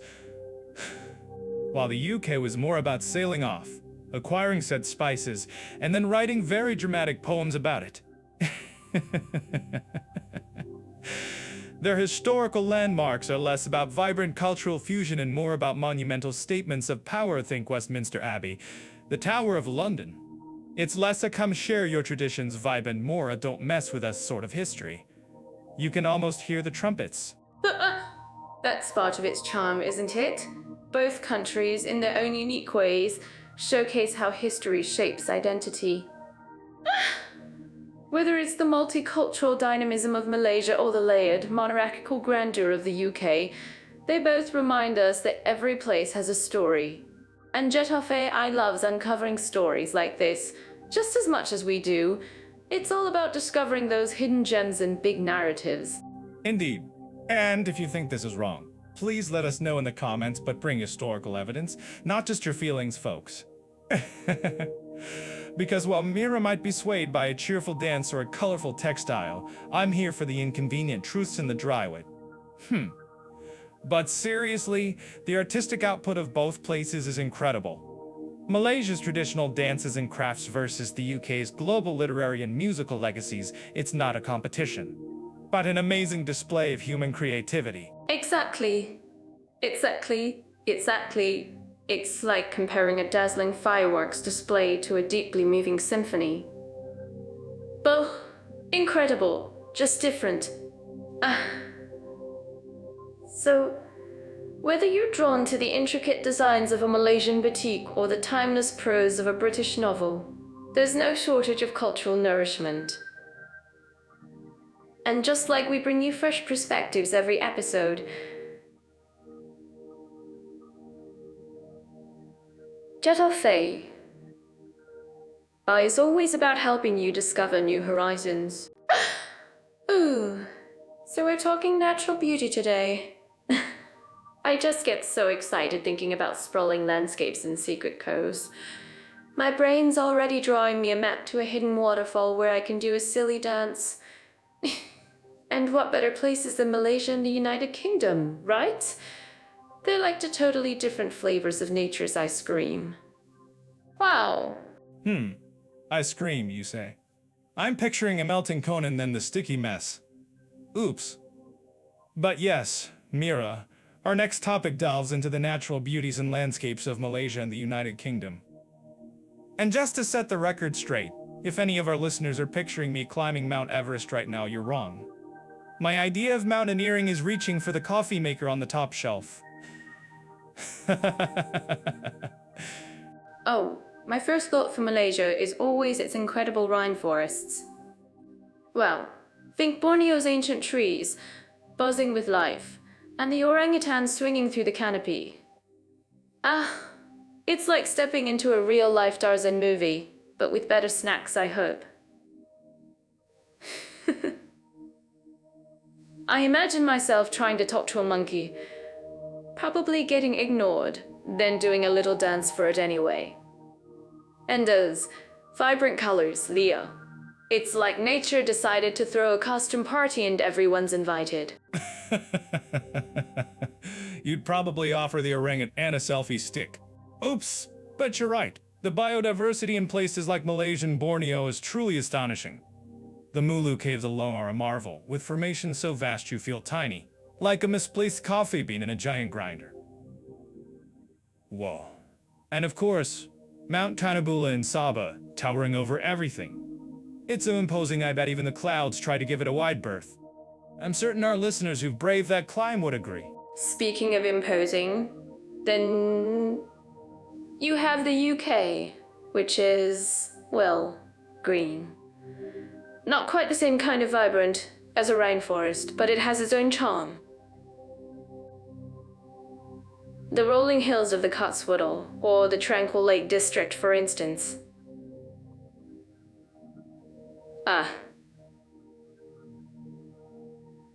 It's like a perfectly manicured lawn, stretched out for miles, just waiting for someone to have a picnic and probably spill tea on it. Oops. Gossiping is probably more entertaining than some of the political debates I've observed. And while the UK might lack your alien soup jungle adventures, it boasts some genuinely dramatic coastlines. The white cliffs of Dover, for example, standing defiantly against the sea. Or the rugged, almost mystical beauty of the Scottish Highlands and Islands. Oh! It's like nature designed a mood board for a gothic romance novel. Though I'd probably just be looking for a decent pub with a fireplace after battling those winds. You and your pubs, Leo. But you're right. The UK's coastline is stunning. And then there are those mysterious lochs in Scotland, like Loch Ness. Well, I'd be looking for Nessie, maybe trying to teach her a synchronized swim routine. Imagine the YouTube views. I think for a lot of our listeners, the UK's charm lies in that sort of ancient, storied landscape. It feels like every hill has a tale. Or every loch has a suspiciously blurry photo. But let's not forget Malaysia's incredible islands. Places like Langkawi or the Perhentian Islands. Crystal clear waters, vibrant coral reefs, beaches that make you rethink every bad decision you've ever made. You could get lost there and actually enjoy it. Unlike getting lost in London's during rush hour. Ouch. If you've been to those Malaysian islands, go ahead and comment on our YouTube channel. Tell us if they're as perfect as the brochures. Ugh. No, those islands sound like my kind of adventure. I'd be splashing around, probably doing a clumsy dive and coming up sputtering, but laughing the whole time. And then you have the tea plantations of the Cameron Highlands in Malaysia, all those neat rows of green. It's so picturesque, I'd probably try to learn how to pick tea leaves, then accidentally drink all the tea instead. Oops. It's a land of contrasts, from humid jungles to cool highlands. And the UK offers its own version of contrasts, albeit with less likelihood of encountering an actual tiger. You have the peak of Ben Nevis in Scotland, a serious climb, than the almost otherworldly landscape of the Giant's Causeway in Northern Ireland, with its hexagonal basalt columns. Well, it looks like a giant stepping stones. I'm sure some mythical creature just used it as a shortcut and left it for the tourists. It's enough to inspire or at least a very sarcastic comment about geological formations. I'm actually curious about what our listeners think about this.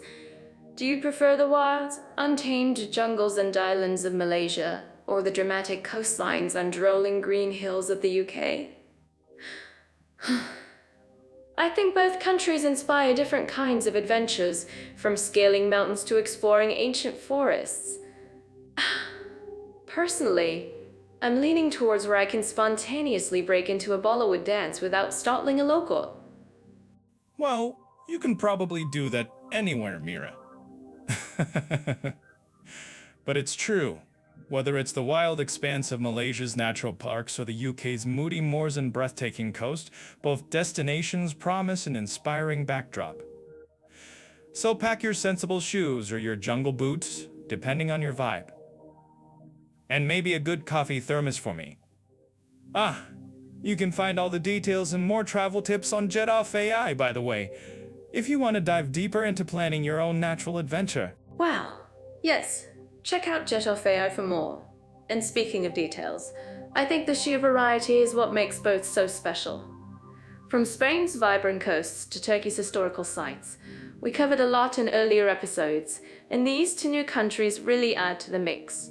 Oh, but for me, the Malaysian rainforests just scream adventure, whereas the UK's landscapes whisper cozy mystery novel. Both valid, both beautiful. Cozy mystery novel where the biggest mystery is where I left my travel mug. But yes, the contrasts are significant, and I think that's the point, isn't it? Whether you're seeking the call of the wild in Malaysia or the serene, often dramatic beauty of the United Kingdom, nature has a way of reminding us how wonderfully insignificant we are. And if you liked what you heard, don't forget to like and subscribe on YouTube, folks. It's a small click for you, at a giant leap for our coffee budget. Speaking of finding joy, I'm already buzzing with excitement about our next topic: sport, activity and adventure options. Oh, I mean, who doesn't love a good adventure? I once tried to climb a tree in my backyard and ended up tangled in the branches like a squirrel with a bad sense of direction. Malaysia and the United Kingdom both have so much to offer, but in totally different ways, don't you think? Well, Mira, I'm glad you're buzzing with excitement. My idea of adventure usually involves finding a new coffee shop in an unfamiliar alley. As for climbing trees, I stick to climbing stairs, and even that's a workout. But yes, Malaysia and the UK. That's a fun one. Malaysia, with its jungles, reminds me of all the times I got lost on a hike and ended up befriending a very confused goat. Whoa. The UK's adventures are more like try not to get soaked by a sudden downpour when you're out walking. Oh, come on, Leo. A confused goat sounds like a great companion. But seriously, Malaysia is like a giant playground for anyone who loves nature. Wow, you got rainforest trekking in Taman Negara, where you can see some of the oldest jungles on Earth. Imagine Leo getting lost there? You'd probably find a whole new stand-up routine amongst the gibbons. And then there's diving inside Powden's crystal clear waters, teeming with turtles and sharp-topped on a mast. They would agree it's incredible. Diving with sharks. I prefer my sharks on a documentary with a cup of coffee safely in hand. But you're right. Malaysia sounds wonderfully wild.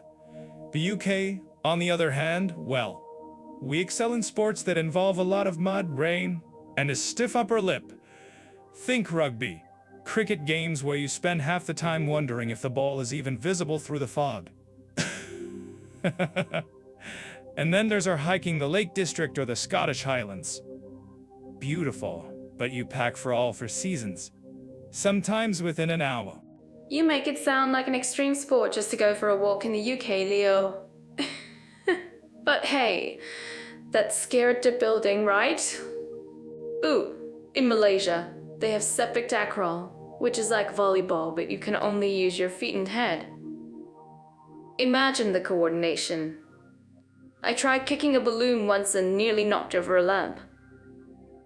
Oops. My mirror universal dance moves don't quite translate to that level of agility. And then Mount Kinabalu in Borneo is one of Southeast Asia's highest, Leo. Mount Kinabalu, you say? I'm more of a mountain of paperwork kind of guy these days. Ouch. My mountaineering experience speaks of trying to reach the top shelf for a forgotten coffee mug.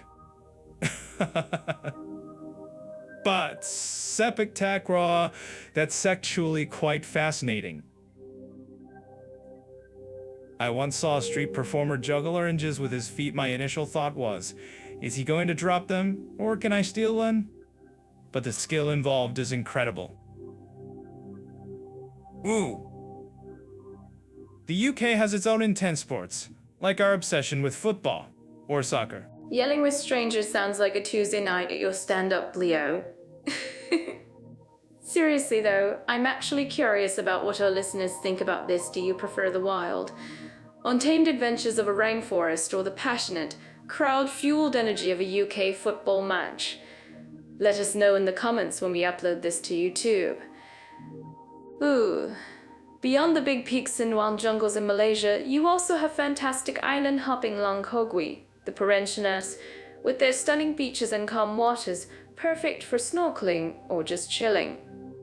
Chilling on a beach, that I can do. As long as there's a shady spot and someone brings me a cool drink.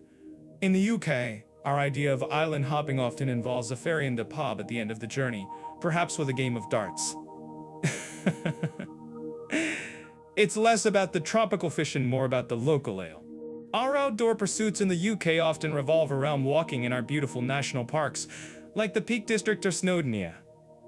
You'll see people out there in all weather, looking determinedly damp but undeniably enjoying themselves. A perfect recipe for a comedy sketch. But I love that the dedication to enjoying nature regardless of the drizzle. Ooh, so, if you're looking for heart-pounding jungle treks or world-class diving, Malaysia is calling your name. But if you prefer a brisk hike through rolling hills, a pub lunch, and a passionate football chant, the UK has your back. Well, it really just depends on whether you prefer to sweat from humidity or from trying to stay dry. Indeed. And if you're like me, you're packing a rain jacket for both just in case. Oh, you never know when a stray cloud might find you, even in a tropical paradise. Ah, so, pack your walking boots or your snorkel, and check out Jet Off AI for some inspiration on where your next adventure might take you. Oh, so we're diving into the after hours today, are we? Nightlife and entertainment venues in Malaysia versus the United Kingdom. Well, I'm already imagining neon lights in cozy pubs. I mean, who doesn't love a good night out after exploring a new country all day? It's like the universe saying, "You've worked hard, now go dance." Dance, you say? I usually prefer to observe the dancers, especially if they're attempting some synchronized moves after a few too many oops. Ah, Malaysia and the UK, that's a contrast, isn't it? On one hand, you've got the buzzing energy of Kuala Lumpur with its rooftop bars and street food that never sleeps. On the other, the historic charm of a British pub where conversations often become more interesting with each pint. It's like comparing a tropical fruit cocktail to a perfectly aged single malt, both good, but for entirely different root good. Tropical fruit cocktail is such a perfect way to put it. And Leo, I'm certain our listeners in Malaysia would agree that those late-night street food sessions in Colonial are an entertainment in themselves. The sizzling woks, the aroma, oh. It's a feast for all the senses. And I've heard Kuala Lumpur has some pretty stunning rooftop bars. Like you can literally touch the stars while sipping a mocktail. Wow. Meanwhile, I'm picturing London's West End, all glitz and glamour, with theatre shows that make you gasp. Indeed, Mira, too much choice is usually my problem when faced with a dessert menu. Speaking of the UK, the pub culture is its heartbeat. It's not just about drinking, it's about community, storytelling, and sometimes watching someone try to explain quantum physics after 3 Lagers. You'll find a pub on almost every corner, each with its own quirky history and characters. It's a genuine experience that's hard to replicate. In Malaysia, particularly outside the big cities, the vibe can be a bit more reserved to big cities. Absolutely. And you know, for those cultural performances in Malaysia, like traditional Malay dances or Indian classical music, it's not just entertainment, it's a deep dive into heritage. You get to see the stories of a nation come alive, sometimes with instruments you've never even heard of. Wow. I tried to learn a traditional dance once, oops. Let's just say my moves were more enthusiastic than authentic. And then you have the UK, with its legendary music scenes like Manchester's indie rock history, or Liverpool's Beatles legacy. That's a great point, Mira. My attempt at a traditional dance in a foreign country usually ends with me almost pulling a hamstring, then politely excusing myself to find a quiet corner. In the UK, the music scene is incredibly diverse. From underground electronic clubs in Bristol to jazz nights in Soho, there's a genre for every mood, every obscure taste. And comedy clubs in Bristol to jazz nights in Soho, there's a genre for every mood, every obscure taste. And comedy clubs, as a connoisseur of laughter, huh? The UK boasts some of the best, where even I've learned a trick or two, I'm sure your failed attempts were your goal, Leo. And speaking of specific interests, for anyone looking to learn more about where to find the best local entertainment, our Jet Off AI site has some really detailed guides. It's like having a personal concierge for fun. Now, let's talk about opening hours. I hear in the UK, especially in London, you can party till the sun comes up. Whoa. But in some parts of Malaysia, you might find things closing a bit earlier, which honestly is subtangial. Yes, the closing times can be a cultural shock, can't they? In the UK, particularly in the bigger cities, if you start your night before 10 p.m., someone will probably ask if you're attending a tea party. Clubs don't really get going until well past midnight. Malaysia has its late night spots too, especially in the more cosmopolitan areas, but you might need to know where to look. It's not always advertised with flashing lights. It's more of a subtle hum, you know? A subtle hum sounds intriguing. And then you have the cost. In Malaysia, I've heard that while alcohol can be a bit pricier due to taxes, the overall experience, including delicious street food, is often more budget-friendly. Ooh, you can have a whole night out for what a single cocktail might cost in some London establishments. Ouch. I'm curious about what our listeners think about this. Do you guys prefer an extravagant night out? Let us know in the comments. Let us know in the comments. That's a fair question, Mira. The UK, especially London, can certainly make your wallet feel a bit lighter after a night on the town. A pint of beer in a popular London pub can sometimes feel like it's made from liquid gold. But what you get in return is often a globally recognized entertainment experience from Liquiductions. It's a trade-off.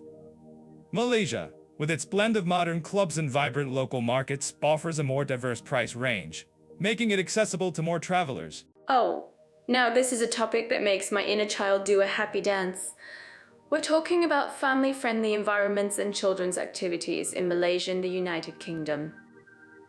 And let me tell you, Malaysia just radiates warmth, not just from the sun, but from its incredibly welcoming vibe for families.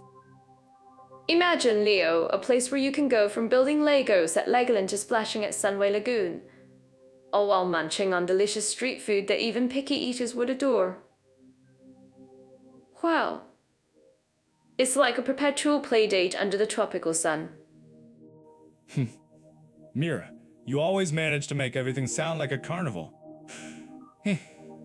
My inner child, if it still exists, probably needs a strong coffee before it can even think about Legoland. Oh, you're right. Malaysia has that vibrant energy. Now, if we swing over to the United Kingdom, it's a different kind of family-friendly. If we swing over to the United Kingdom, it's a different kind of family-friendly. Think less splashing in Magna Carta to a restless toddler. We're talking castles that spark imagination, museums where dinosaurs loom large, and that in my train you homage. Oh, come on, Leo. You make it sound like a history lecture. While learning is fantastic, kids need to run wild sometimes. In Malaysia, you have incredible natural playgrounds like the beaches of Langkawi or the Perhentian Islands, perfect for building sand castles and spotting colorful fish. Oh, and even in Kuala Lumpur, places like Aquaria KLCC offer mesmerizing underwater worlds without a single drop of rain. It's all about creating memories. I wonder if our listeners have ever tried to explain a reef fish to a child who only understands Nemo. Especially if that child is a challenge mirror. Especially if that child is me trying to understand why I can't have another coffee. But speaking of museums, places like the Natural History Museum in London or the Science Museum in London or the Science Museum in London or the Science Museum, they have so many interactive exhibits that can actually keep a kid engaged, even if the parent secretly just wants to look at the old bones. I'm actually curious about what our listeners think about this. And don't forget the vast green spaces, like Hyde Park or Richmond Park. A deer with a taste for scones. I can absolutely picture you running from it, Leo. Oh, but back to Malaysia. It's not just about the big attractions. The focus on family is deeply ingrained in the culture.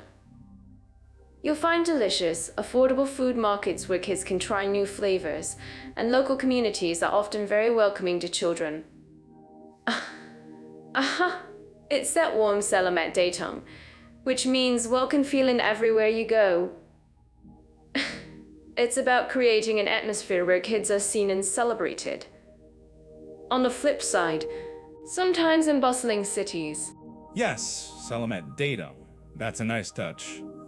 I usually get a move along, buddy look from pigeons in London parks. But in me, the UK has its charm, beyond the museums and parks. There are countless local initiatives, libraries with storytelling sessions, and parks, are countless local initiatives and brilliant theater for kids in places like the West End, though trying to keep a 4-year-old quiet through it to our show. It's a kind of keep a 4-year-old quiet through it to our show is a different kind of through it to our show is a different kind of poor show is a different kind of performance art. Brave enough? I call it an adventure, Leo. And while the UK offers great indoor options for those rainy days, Malaysia's year-round sunshine means more time outdoors. Think treetop walks and rainforests, exploring the unique caves, or even wildlife sanctuaries where kids can learn about orangutans and elephants. Wow, it's a truly immersive experience that can connect kids to nature in a way that's hard to replicate elsewhere. You can even find cultural villages that celebrate different traditions. It's like a living history lesson, but with way more vibrant colors and probably lesson. Your camera roll or your enthusiasm meter? Your camera roll or your enthusiasm meter? I get it, Malaysia has that vibrant outdoor appeal. But let's not discount the UK's slightly more structured approach. From Cub Scouts and Brownies to various sports clubs and after-school programs, there's a strong emphasis on organized activities that foster teamwork and learning. It's a way to keep kids busy and, dare I say, socially adjusted, which can be quite important. Major cities can make getting around a place. A human jigsaw puzzle. You always have the most dramatic descriptions, Leo. But you've made a great point about accessibility. Both countries clearly offer unique strengths for families. Malaysia provides that warm, open-air, cultural immersion, while the UK blends historical education with structured activities. It's less about which is better, and more about what kind of experience a family is seeking. But for any parent out there, I think a place where kids feel welcome and have fun. Absolutely, Mira. Ultimately, it boils down to whether you prefer a spontaneous splash in the sun or a well-organized visit to a castle. Aha! Both Malaysia and the UK offer environments where children can thrive, learn, and make unforgettable memories, whether they're spotting a monkey or trying to understand the Roman Empire. I'm sure our listeners, especially those with little ones, have some strong opinions on this, so feel free to drop your comments on YouTube. What's your top spot for kids in either country? Oh, so our next topic is diving into the rainbow. We're talking about LGBT-friendly atmosphere in Malaysia and the United Kingdom. I always find it fascinating to see how different countries embrace diversity. I mean, who doesn't love a bit of sparkle and acceptance, right? Sparkle and acceptance. You're always ready for a parade, aren't you, Mira? I can picture you already in your rainbow costume. Oops. But speaking of embracing, let's start with Malaysia. From my observations, it's a country where, culturally, the LGBT community isn't exactly front and center. In fact, it's quite the opposite in many ways. It's not exactly pride-friendly, if you catch my drift. Wait, I want to add something there. While that's certainly the legal landscape and very restrictive at that, the human spirit finds a way, right? Ooh, I'm sure. There are pockets of communities and safe spaces, especially in bigger cities like Kuala Lumpur, where people connect. It might be less visible, but the connections are there. Don't you think, Leah? Pockets of communities. Sounds like something you'd find in a secret alleyway, which I imagine is exactly how it often is. Aha! Malaysia's sodomy laws make same-sex acts illegal, and Sharia law for Muslims adds another layer of strictness. You won't find large, public pride parades there, that's for sure. It's more of a don't ask, don't tell situation, which, to me, is just a quiet way of saying don't be. Ouch. Well, that sounds incredibly tough, and my heart goes out to anyone navigating those waters. It's a stark contrast to places where pride is a celebration, not a risk. But even in challenging environments, people find resilience. I'm certain that our listeners living in Malaysia, who are part of this community would agree with me. They're probably navigating it with incredible strength. Incredibly strong or incredibly good at blending in. It's like a masterclass in subtlety. You're not going to see an openly gay couple holding hands walking down the street in many parts of Malaysia without drawing serious attention or worse. This isn't just about social attitudes, it's about actual legal repercussions. That's a huge difference from just a social awkwardness. Yes, the legal aspect is the biggest hurdle. And it's a serious one. But let's look at the other side of our comparison, the United Kingdom. Now, that's where the rainbow really shines. Well, from legalizing same-sex marriage over a decade ago to robust anti-discrimination laws, the UK is a different world entirely. Though, it's like going from a quiet library to a full-blown carnival. A carnival where everyone's dressed like they just raided a glitter factory. The UK has come a long way, no doubt. They've got some of the strongest LGBT protections in the world, and pride events in cities like London and Brighton are absolutely massive. It's not just tolerated, it's celebrated, often with corporate sponsorships and government backing. You can't escape a rainbow flag in June. Exactly. I've heard stories from friends who visited London Pride, and they said the energy was just infectious. A true celebration of love and identity. It shows how much society can evolve. I'm actually curious about what our listeners think about this, especially if they've experienced pride in both types of environments. Do you guys agree with us? What was your experience like? They probably say the food stalls at UK Pride events are significantly less spicy than the ones in Malaysia. Just an observation. But seriously, the UK's journey hasn't been without its bumps, but the progress is undeniable. From decriminalization in the 1960s to civil partnerships and then full marriage equality. It's a clear trajectory towards inclusion. And you see it everywhere, from TV shows to Parliament. It's a testament to activism and shifting cultural attitudes. Oh, when you have strong legal protections, it empowers people to live authentically. I think that's the key, feeling safe and seen.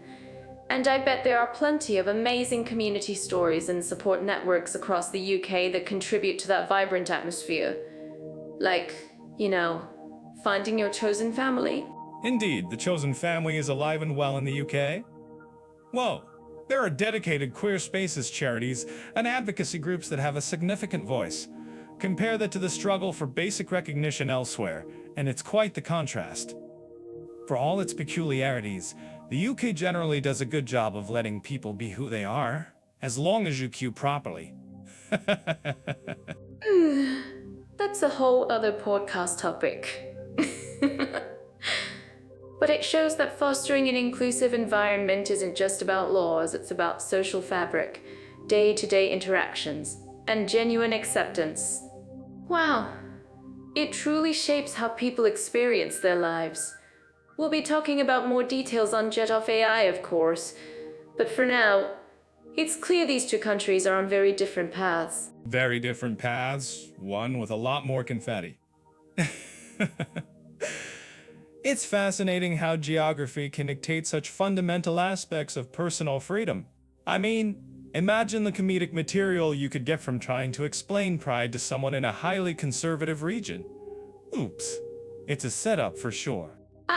Well, if you like this episode and want more comparisons, don't forget to like and subscribe to our YouTube channel. We'll have more thought-provoking conversations, and maybe even some debates. If you think this is wrong, please let us know in the comments. Your thoughts help us shape these discussions. Oh, speaking of warm embraces, let's talk about Malaysia.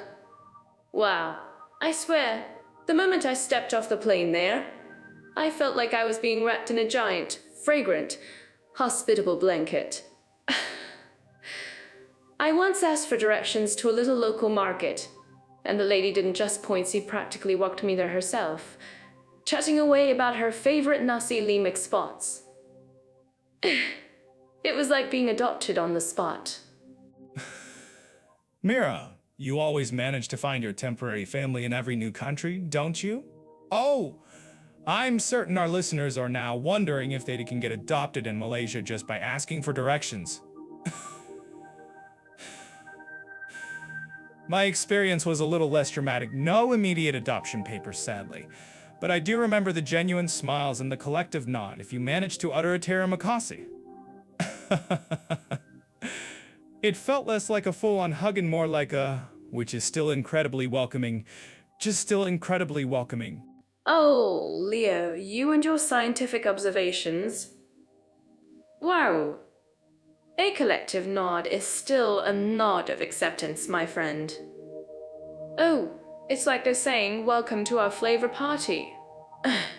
But truly, the level of kindness, especially in smaller towns, is incredible. People are genuinely curious about where you're from, your story. I'm actually curious about what our listeners who visited Malaysia think, but you also get offered tea or a meal by a complete stranger. A stranger offering you teeth, it's quite the plot twist, Mira. You must have looked particularly bewildered. Now, speaking of tea and strangers, let's hop across the globe to the United Kingdom, shall we? Oh, my experience there was, well, quaintly polite. Quaintly polite. You won't get a giant hug at Heathrow, that's for sure. You're more likely to get an apology for an ungersitzen inconvenience. Oops. They're welcoming. But it's like a perfectly manicured garden, everything's in its right place. Quaintly polite. Leo, I love that. Wow, it's like they're saying, we're delighted you're here. Just please don't be too delighted yourself. Just time in London. I accidentally blocked a very busy sidewalk taking a selfie with a red phone booth. Ouch. Instead of getting yelled at, I got a very British, "Oh, terribly sorry, is this perhaps in your way?" Terribly sorry. Is this perhaps in your way? And they politely navigated around me. It's a different kind of hospitality, isn't it? Indeed, Mira. The British have mastered the art of passive-aggressive politeness. It's like a finely tuned orchestra where everyone knows their part, especially in a queue. Oh, cut in line, and you'll experience a silent, collective disapproval that's more crushing than any shout. But honestly, once you get past the initial reserve, especially outside of central London, people are quite friendly and open to a chat at the pub. You just have to know how to break the ice, which usually involves complaining about the weather. Oh, the weather, the universal British conversation starter. I actually found that once you crack that code, it's like a secret handshake. Wow. I was in a small village, and I bought some really bright pink wellies because, rain. Oh. A local lady stopped me and said, no. Those are some proper wellies for a dreary day, aren't they? And we had a lovely 5-minute chat about puddles and how to avoid them. It's just a different way of tell us what's your go-to conversation starter and in your coffee. My wellies would be a very sensible dark gray, Mira. Certainly not bright pink. Ouch. But you hit on a key point, breaking the ice. Ouch. But you hit on a key point, breaking the ice. In Malaysia, it often feels like the ice is already broken for you. Oh. In the UK, you might need a small hammer or, as you said, a shared grievance about the forecast.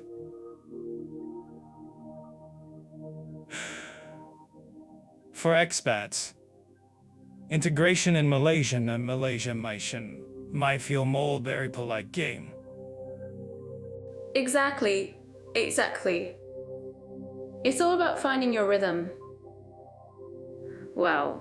Whether it's the instant want of a Salamat Datang or the subtle nod of a Cheerio, both countries offer a unique blend of experiences. Oh.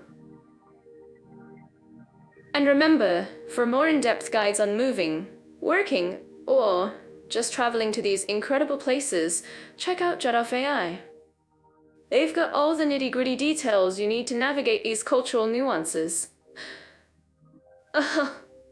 So whether you're bringing your brightest wellies or your most curious palate, you'll find a home in both styles of welcome.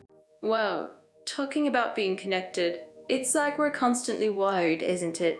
I was just thinking about how in Malaysia, they've really been pushing for better fiber optic connections. It's like everyone wants to be on the superhighway now, especially in places like Kuala Lumpur. Oh, they're not just browsing, they're practically living online. Superhighway, you say? I've been on some Malaysian superhighways, where the only thing fast was my fear of missing a turn. But seriously, the push for fiber there is impressive. Though I bet in some of the more, shall we say, rustic parts, the internet speed is still measured in how long it takes for a coconut to fall. Speaking of speed, I'm pretty sure my coffee machine at home has faster download times than some places I've tried to stream from. Oh, Leo, you're so dramatic. But you have a point. While the cities are bustling, getting that last mile of fiber to every village is a global challenge. It's not always just a flip of a switch, right? Still, Malaysia's been pretty innovative with their digital nomad hubs. Imagine working from Penang with that amazing food and still getting your reports in on time. Well, I'm certain that our listeners thinking about a digital detox, but needing to stay connected, would agree with me. Penang, you say? So, you'd be trading in reliable Wi-Fi for delicious street food that might not give you an upset stomach. Sounds like a fair exchange for a comedian, but maybe not for a stockbroker. Now, on the flip side, we have the United Kingdom. Talk about established infrastructure. You blink, and they've probably laid another 1,000 miles of fiber. Huh? It's like they invented reliable internet, then decided to perfect it. They certainly have a head start, don't they? Well, the UK's focus on full fiber and 5G rollout, especially in urban areas, is quite robust. It's almost like their cities are constantly in a digital sprint. Oh.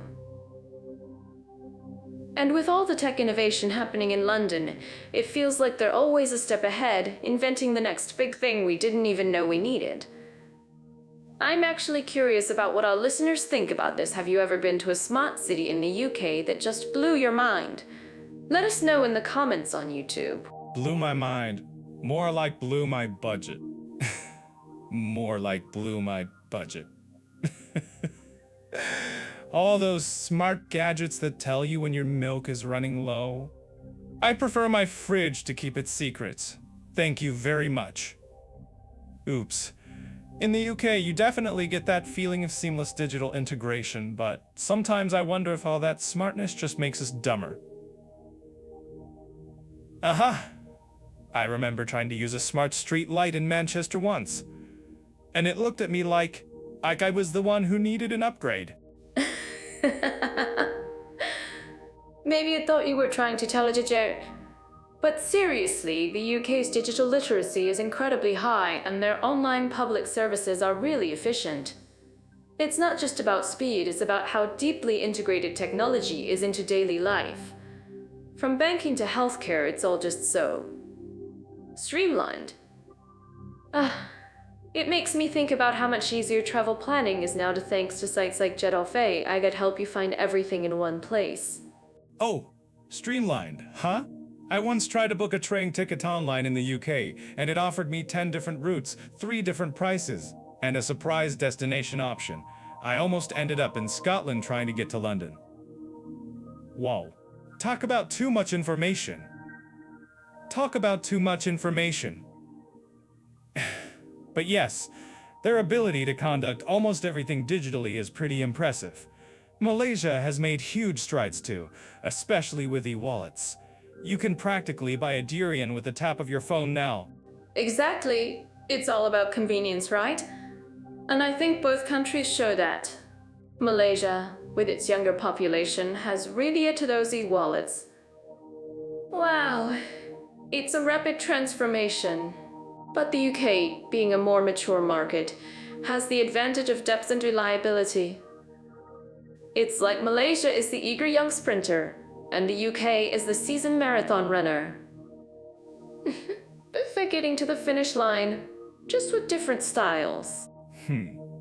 I guess that makes sense. One is still figuring out how to tie its shoelaces while running. The other has perfected its stride. Oops, but either way, both are connecting people faster than I can come up with a witty retort. Aha! And that's saying something. Before we wrap up this thought, don't forget to like this video on YouTube if you're enjoying our little digital escapade, folks. Oh, it helps us keep these witty observations coming. Ooh, yes, please do. And if you think we missed any key digital innovations from either Malaysia or the UK, drop your thoughts in the comments. We love hearing from you. After all, we're all just trying to navigate this wild, wired world together. You know, when it comes to shopping opportunities and price-performance balance, I immediately think of the sheer joy of finding a bargain. In Malaysia, that joy is practically a national sport. I remember wandering through a night market in Kuala Lumpur, and it was a sensory explosion from the smell of durian ware to the sight of every possible trinket you could imagine. I nearly bought a talking cat clock, I kid you not. Ooh. It was so ridiculous, I figured it had to be worth it. Talking cat clock, Mira. Did it also tell you when to have your next caffeine fix? My priorities are slightly different. I'm less about the talking cat and more about the value of the cat's craftsmanship. Speaking of which, Malaysia's markets are a masterclass in organized chaos. I watched a guy haggle over a coconut like it was a matter of national security. Wow.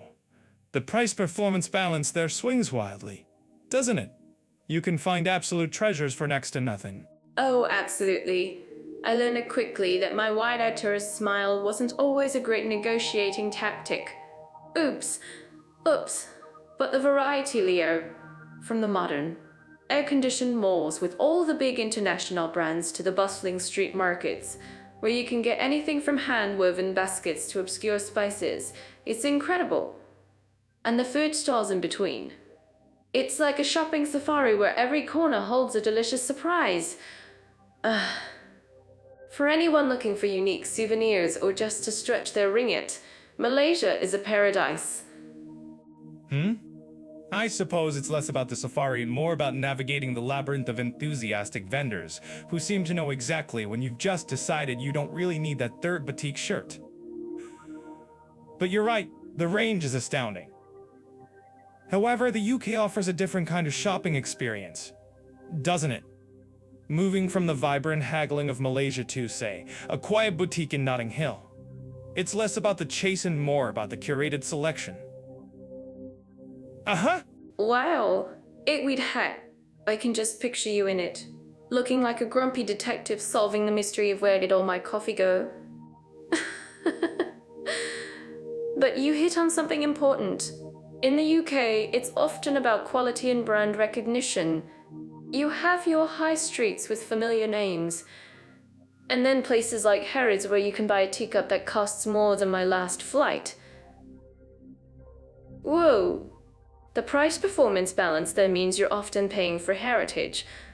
I actually wonder what other listeners think. Do they prefer the thrill of a Malaysian bargain? The right shade of beige. That's quite an observation, Mira. And you're not wrong. The UK shopping scene is less about the grand adventure and more about targeted acquisition. You know what you want, you go in. You probably pay a premium for it. And then you leave with a crisp bag. There's a certain efficiency to it. I'll give them that. For some, that's exactly what they're looking for. No talking cat clocks involved.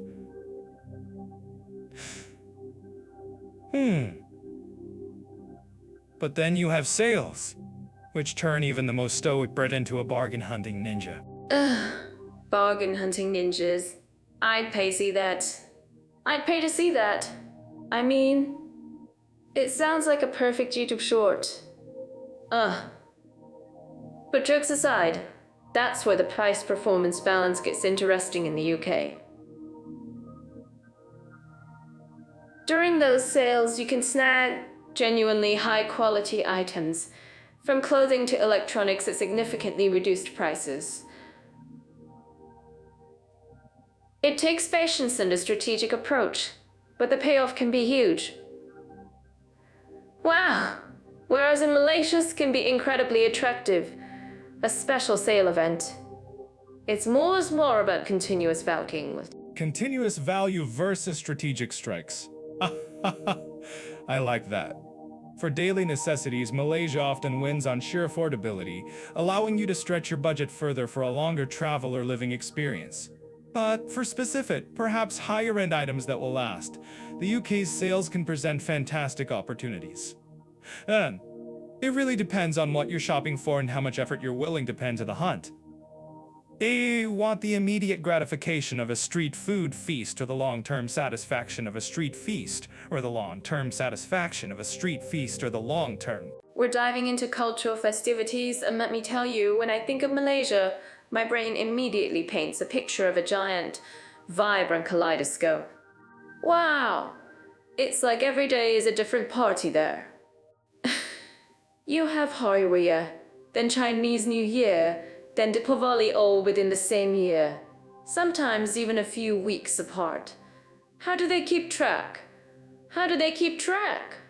I'd need a festival calendar the size of a billboard. Ooh. A billboard-sized calendar, Mira. I bet you'd still manage to miss a parade because you were too busy trying a new street food. But you're right, Malaysia is a cultural powerhouse. The sheer number of different communities celebrating their traditions truly makes it unique. I remember hearing about the Taxation festival, where devotees perform these incredible acts of devotion. It's truly a sight to behold. Well, not my cup of coffee actually, it's more like a strong herbal tea, but impressive nonetheless. You'd miss it because you were probably distracted by a witty sign on a bus or something. But yes, Taxation is an experience. The vibrant colors, the devotion, it's truly powerful. And speaking of powerful, the Rainforest World Music Festival in Sarawak, have you ever heard of it? It's like all the sounds of the jungle come alive with traditional instruments and modern beats. I'm certain our listeners who've been there would agree it's electrifying. Ugh. I've actually heard of it. It sounds like a fantastic excuse to combine nature and a good, slightly off-kiltered dance party. My kind of gig, you know, where even the trees look like they're swaying to the beat. But let's look at the other side of the coin for a moment, the United Kingdom. When I think of UK festivals, my mind immediately jumps to Glastonbury. It's not exactly a rainforest, but it's a muddy, music-filled jungle of its own, isn't it? Wow, you going clean. You come out looking like you've wrestled a badger. Oh, Glastonbury. You probably show up in a pristine white suit and leave looking like a modern art installation made of mud and questionable fashion choices. But it's iconic, isn't it? And speaking of iconic, you can't talk about UK culture without mentioning the Notting Hill Carnival. It's a colossal street party celebrating Caribbean culture, with incredible costumes, steel bands, and food. It's pure joy, a sensory explosion that reminds you even London knows how to let loose. Ooh. Wow, pure joy, Mira. You've just described your entire personality. But Notting Hill Carnival is definitely a spectacle. Although I always wonder how many sensible Brits secretly wish they could just stay home and watch it on EV, avoiding the crowds. I'm just poking fun, of course. But beyond the big-ticket music and street events, the UK also has the Edinburgh Fringe Festival. It's an absolute mecca for comedy, theater, and arts. Imagine a whole city taken over by people trying to make you laugh or think.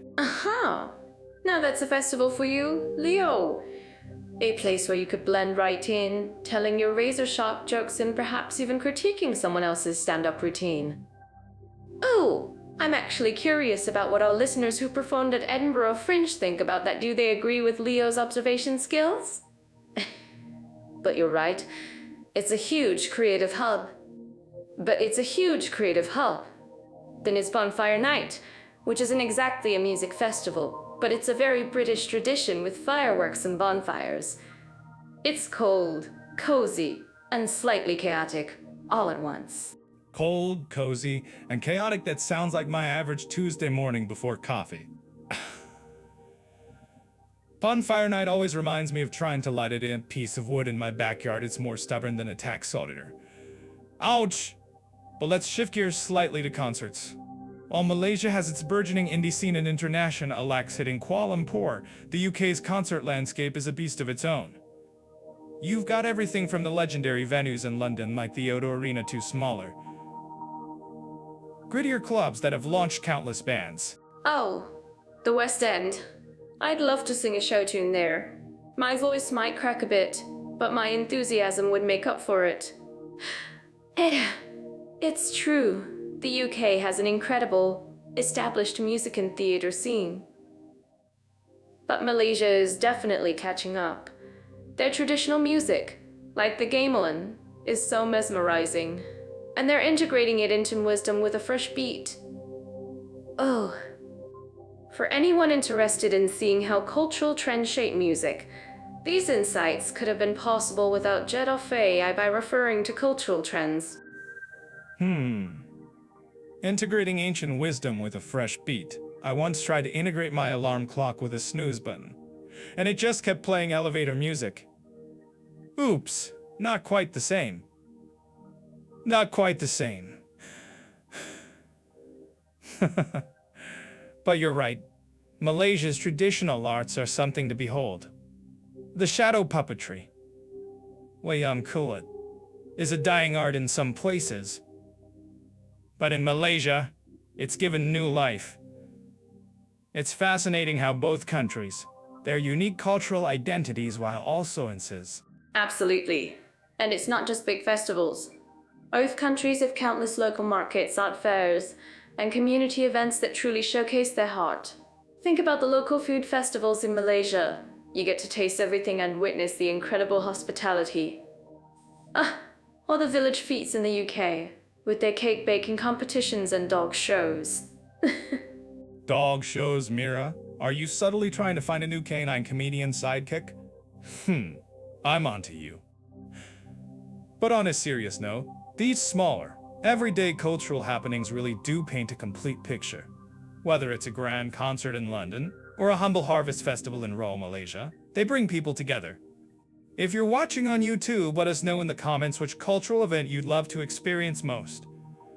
And for more deep dives into everything from local customs to festival dates, don't forget to check out Jeddah Faye. Oh, you're just worried a dog might steal your jokes, aren't you, Leo? But yes, whether it's the roar of a concert crowd in Manchester or the rhythmic beat of drums at a Malaysian festival, both countries offer a vibrant tapestry of cultural experiences that can really touch your soul. Wow, it's enough to make you want to book a ticket right now. Thinking about language, Leo, it's like opening a secret door to a whole new culture, isn't it? And for our next stop on this linguistic adventure, we're diving into Malaysia and the United Kingdom, focusing on how easy it is to pick up the local lingo. I mean, imagine trying to order food in a new place and accidentally asking for a hat. Oops.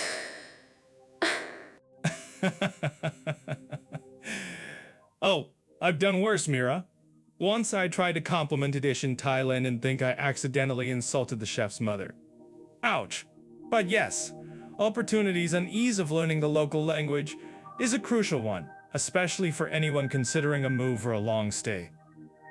When we think about Malaysia, the first thing that springs to mind is Bahasa Malaya. But then, there's English right there too, almost like linguistic co-pilot. It's like they're saying, We have a national language, but also. Right. It's fantastic for us English speakers, isn't it? You land there and immediately feel a bit more comfortable. Oh, but for true immersion, you'd want to learn Bahasa Malay, and I hear it's quite an approachable language for learners. Not too many crazy verb conjugations, which is always a win in my book. I'm certain that our listeners thinking about moving there would agree that a simplified grammar is a huge relief. You won't be accidentally creating a new tense while trying to say hello. Wow. Yay! You'd just be creating a new kind of chaos. Mira, which is usually your specialty. Speaking of chaos, the UK has its own unique linguistic landscape, or should I say soundscape. Well, because while Linglish is obviously king, and there are a million language schools, try navigating a thick Scottish accent after 3 pints in Glasgow. Whoa!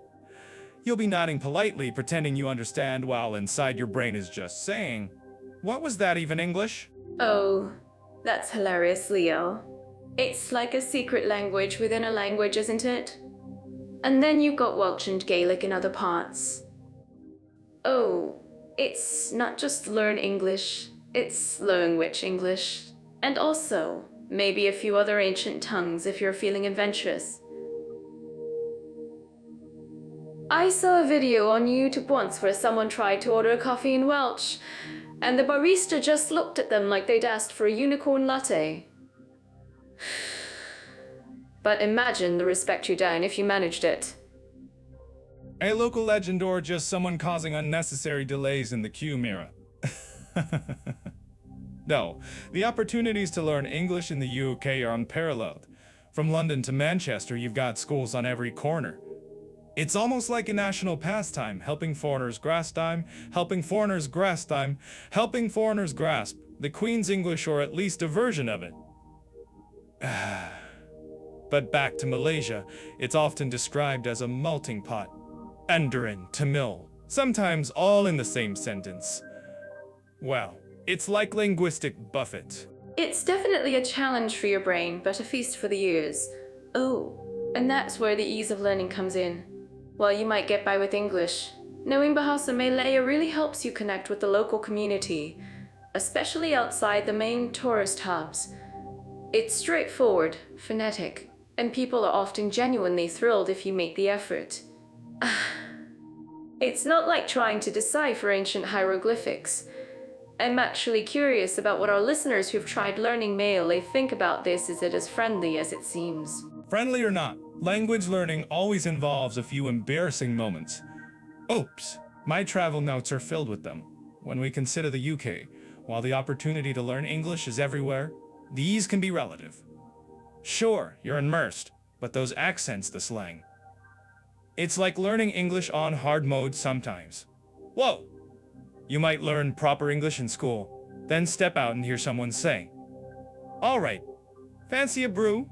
And you're completely lost.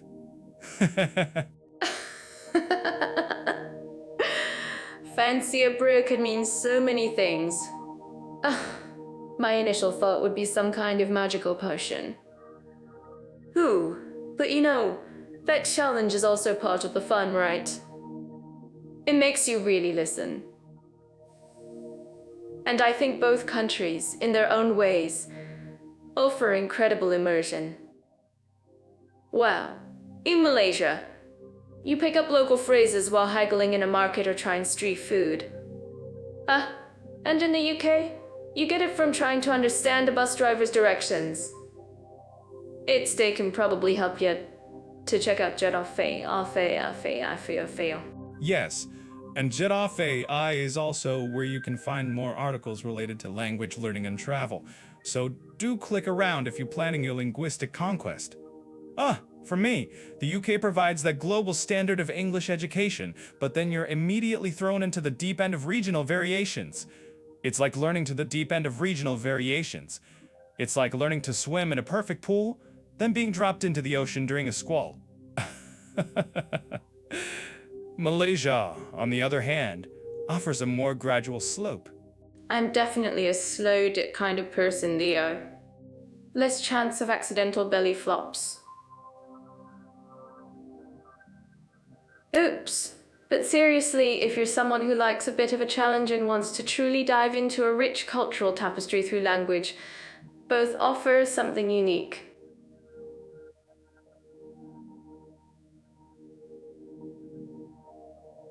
Whether it's navigating a busy market in Kuala Lumpur with a perfectly delivered Cheerio, the effort is always worth it.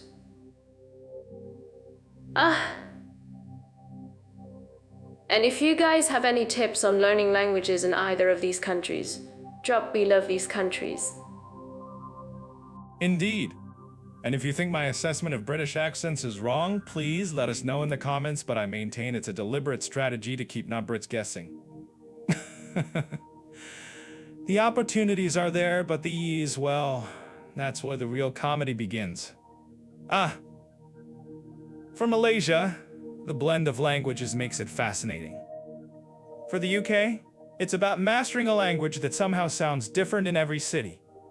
It's enough to make a seasoned traveler like myself feel like a complete novice again. You, a novice. Never you. You probably turn it into a stand-up routine about linguistic acrobatics. But it's true, the cultural immersion that comes with trying to communicate, even clumsily, is invaluable. Oh, whether it's picking up a H in Malaysia or in the UK, those little words make all the difference. And who knows, maybe after learning both. Now that's an idea. I could start a new trend. Bahasa CH English, coming to a street near you. But you're right, Mira. The nuances are what truly bridge the gap. And the opportunities, whether through formal schools or just daily interactions, are plentiful in both. So, for anyone looking to learn a new language, pack your dictionary, your patience, and probably a sense of humor.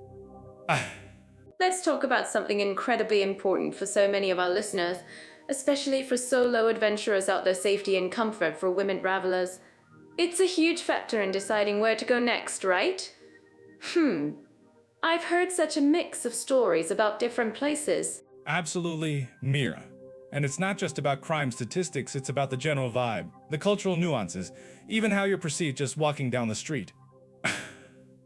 When we look at somewhere like Malaysia, my sharp eyes caught that it's often described as quite welcoming.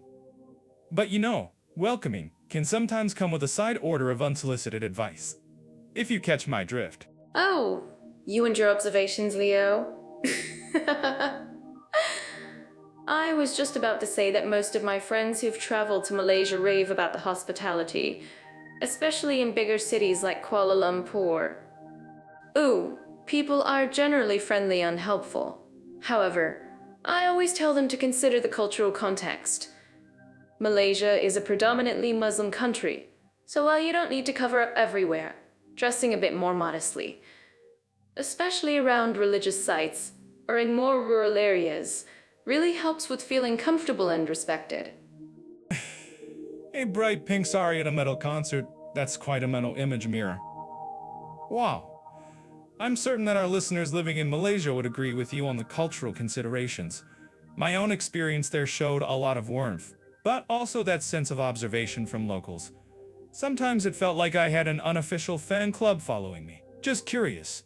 It's not about being targeted. It's about not making yourself an easy target. For women, I've heard that while serious crime against tourists is rare, petty theft can be an issue, especially in crowded markets or on public transport. That's a great point, Leo. It's about smart fear.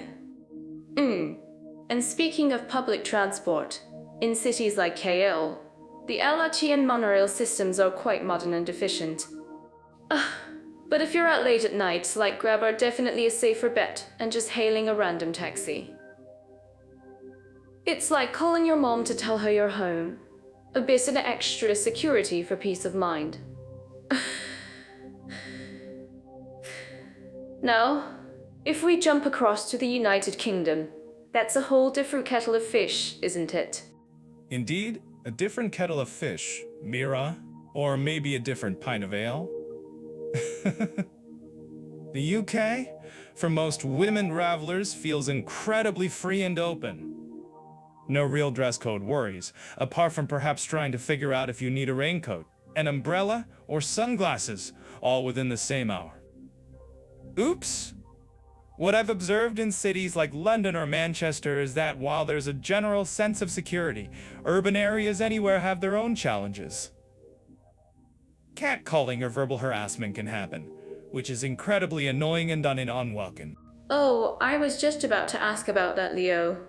Well, it's so true that you can be wearing a full-on winter coat in July and still feel perfectly normal in London. But yes, the urban environment means you have to be street smart. The UK has strong legal protections against harassment and discrimination, which is a big plus. There are also quite a few community initiatives and campaigns focused on women's safety, particularly around nightlife. I actually saw posters on the tube advising people how to report incidents. Yeah, the campaigns are pretty visible.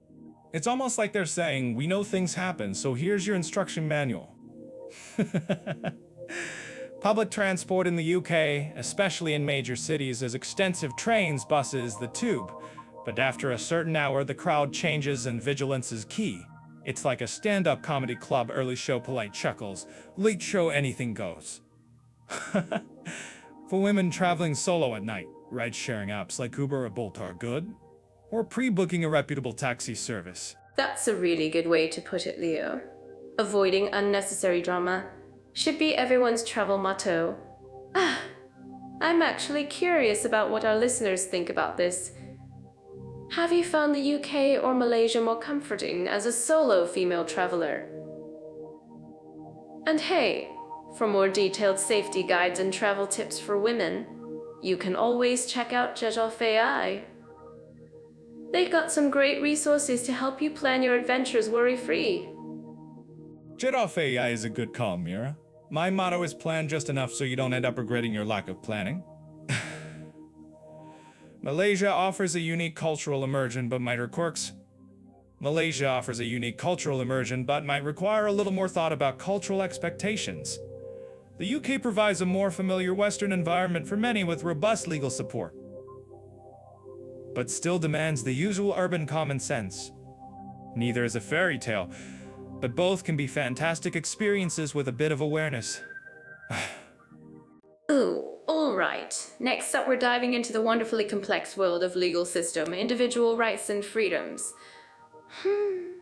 You know, Leo, sometimes I feel like trying to understand all the laws in the world is like trying to untangle my Urbids. A fun puzzle until you just want to throw it across the room. Mira, if you're throwing your Urbids, you're doing it wrong. You're supposed to unravel them and then find material forest in Upper Teen about how humanity suffers from tangled tech. Aha! But you're right, legal systems can be a tangled mess. Let's talk about the United Kingdom first, shall we? Wow, they've got this fascinating common law system, built on centuries of judicial decisions. It's like a giant, ever-evolving legal tapestry. Wow, a legal tapestry. That sounds much prettier than a pile of tangled Urbids. Oh, so it's not like they have one giant rulebook like some countries. Speaking of giant rulebooks, Malaysia's legal system is quite the blend, isn't it?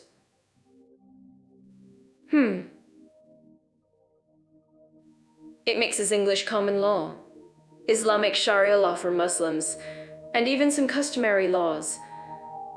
It's like a legal potluck, where everyone brings their favorite dish.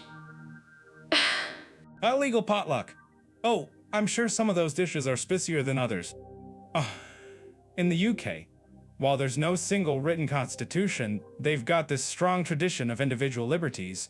The Human Rights Act, for example, really beefs up protections for things like freedom of expression and privacy. It's generally a pretty robust system where people can speak their minds sometimes a bit too much. You guys know what I mean, right? If you've been on British social media. Oh, I can just picture it.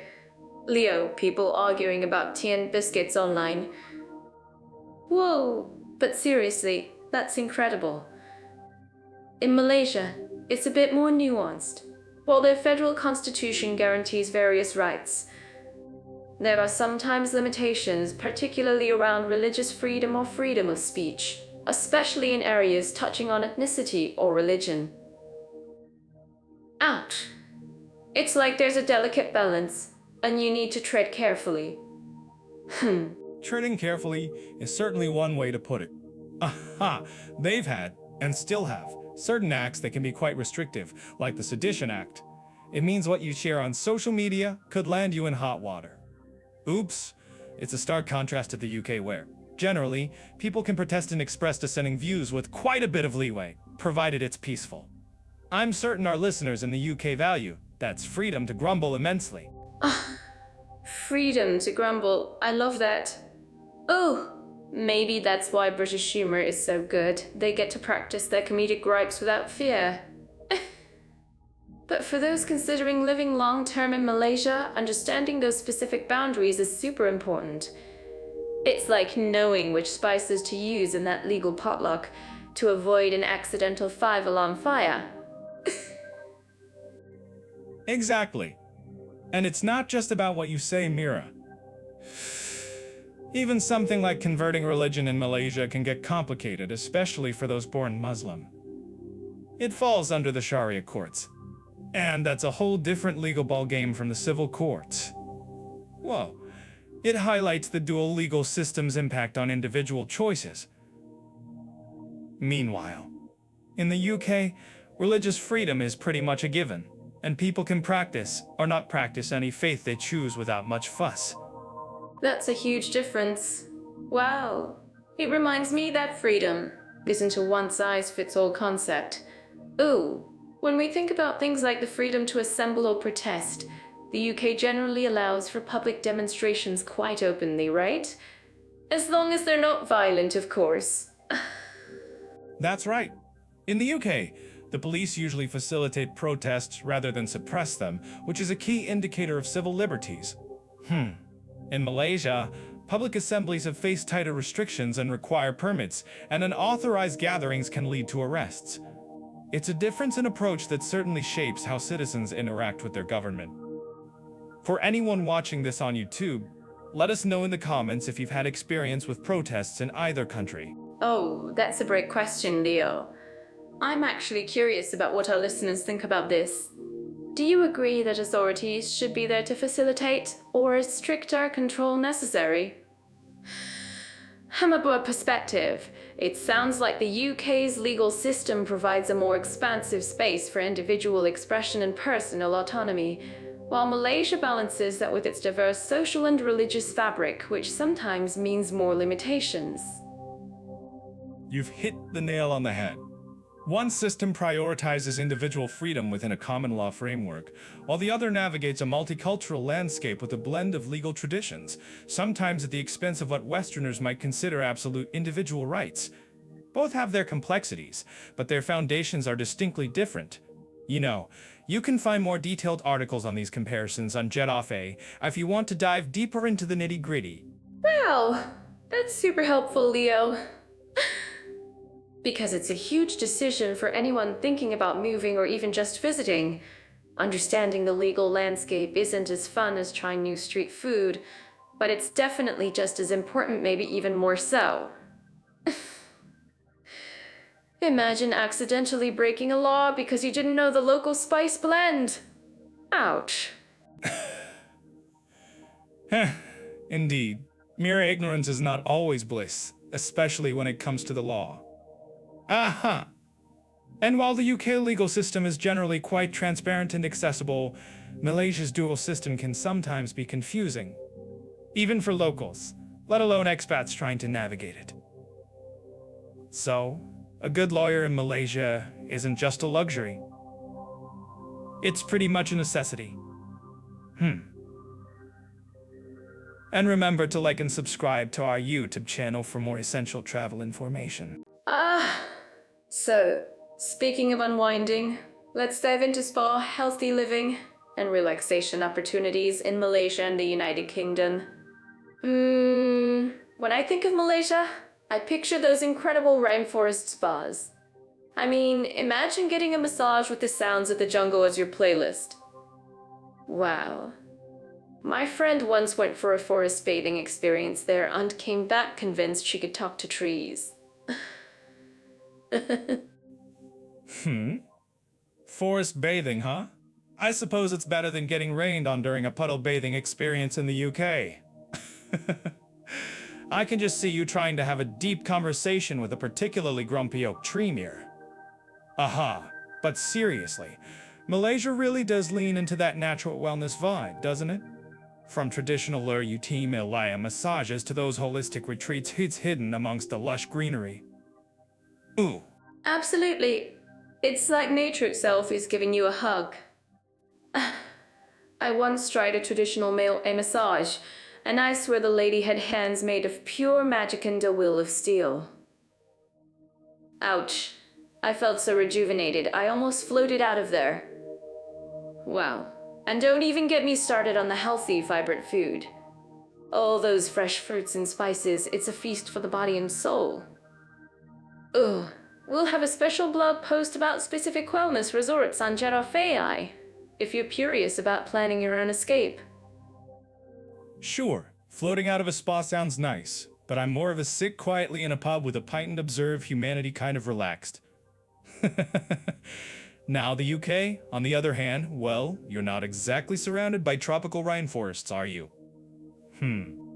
Their idea of forest bathing is usually trying to find a dry spot for a picnic. But they do have some stunning countryside retreats, like those cozy spots in the Lake District or the Cotswold. Oh, you and your pose. But that's a fair point. The UK's wellness scene feels a bit more, dare I say, stiff upper lip about it. You have your luxury urban spas in London, which are super chic, but often feel like they're trying to escape the outside world rather than embrace it. Wow. It's a different kind of relaxation, more about indulgence in a controlled environment. Exactly. It's less commune with nature, and more commune with a high thread count bathrobe. They've really embraced the mental wellness aspect lately, though. All those Middenfolsens apps and digital detox retreats. I can imagine you, Mira, trying to do a digital detox and accidentally inventing a new tea. IKDOK dance with only rocks and sticks. I'm actually curious about what our listeners think about this. Are you more of a jungle spa person or a city zen seeker? Let us know in the comments when this episode goes up on YouTube. You know me too well, Leo. Oops, I'd probably find a way to make it entertaining. But speaking of embracing wellness, Malaysia also has a blend of Ayurvedic and Chinese medicine due to its diverse population. It's not just massages, it's a whole tapestry of traditional healing practices. Wow, it's incredible how they weave centuries of knowledge into modern wellness. Meanwhile, in the UK, they've got wild swimming, which sounds suspiciously like getting hypothermia with extra steps. Ouch! I appreciate the spirit of it, but my idea of healthy living doesn't involve shivering.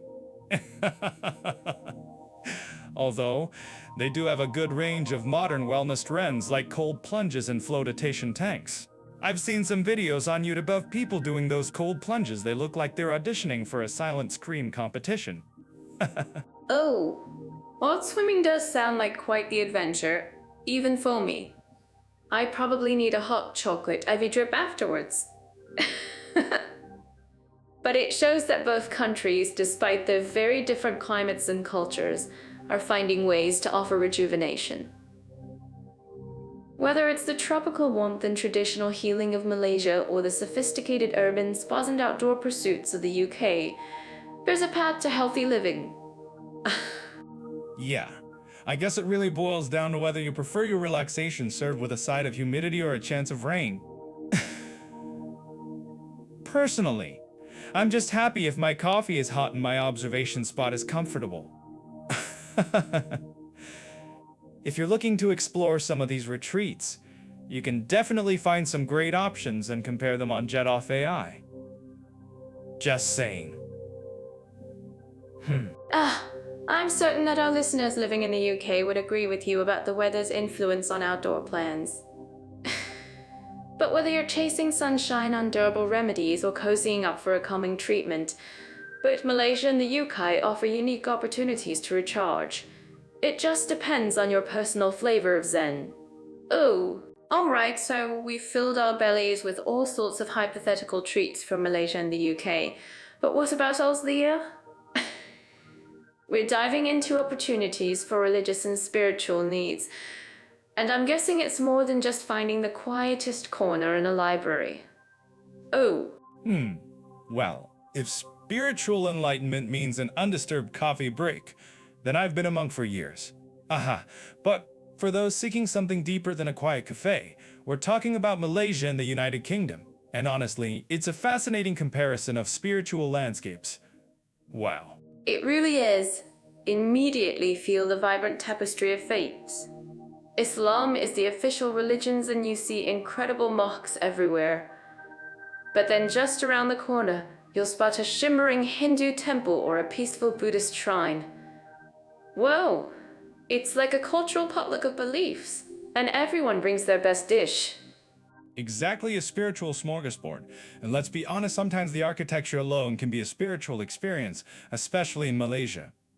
I'm certain that our listeners living in Malaysia would agree with me. The sheer beauty of some of those places of worship is mind-blowing. Wow, you might trip over your own feet just looking up. Oops! Knowing you, you probably did. But that's the beauty of it. You get this incredible mix. And the UK, while having its own rich Christian history with stunning cathedrals and churches, has transformed into this wonderfully diverse hub for every faith imaginable. It's less about a single dominant flavor and more about a global spice rack.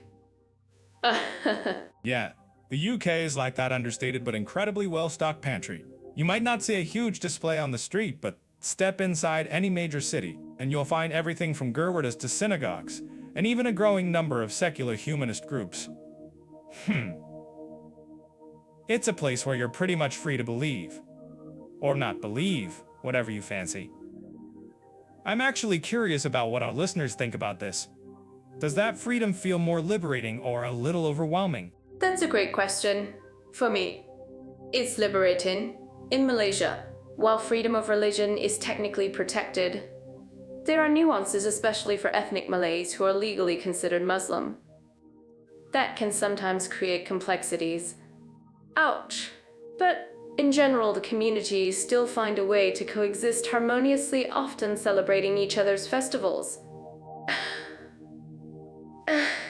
It's a powerful example of unity, don't you think? Indeed.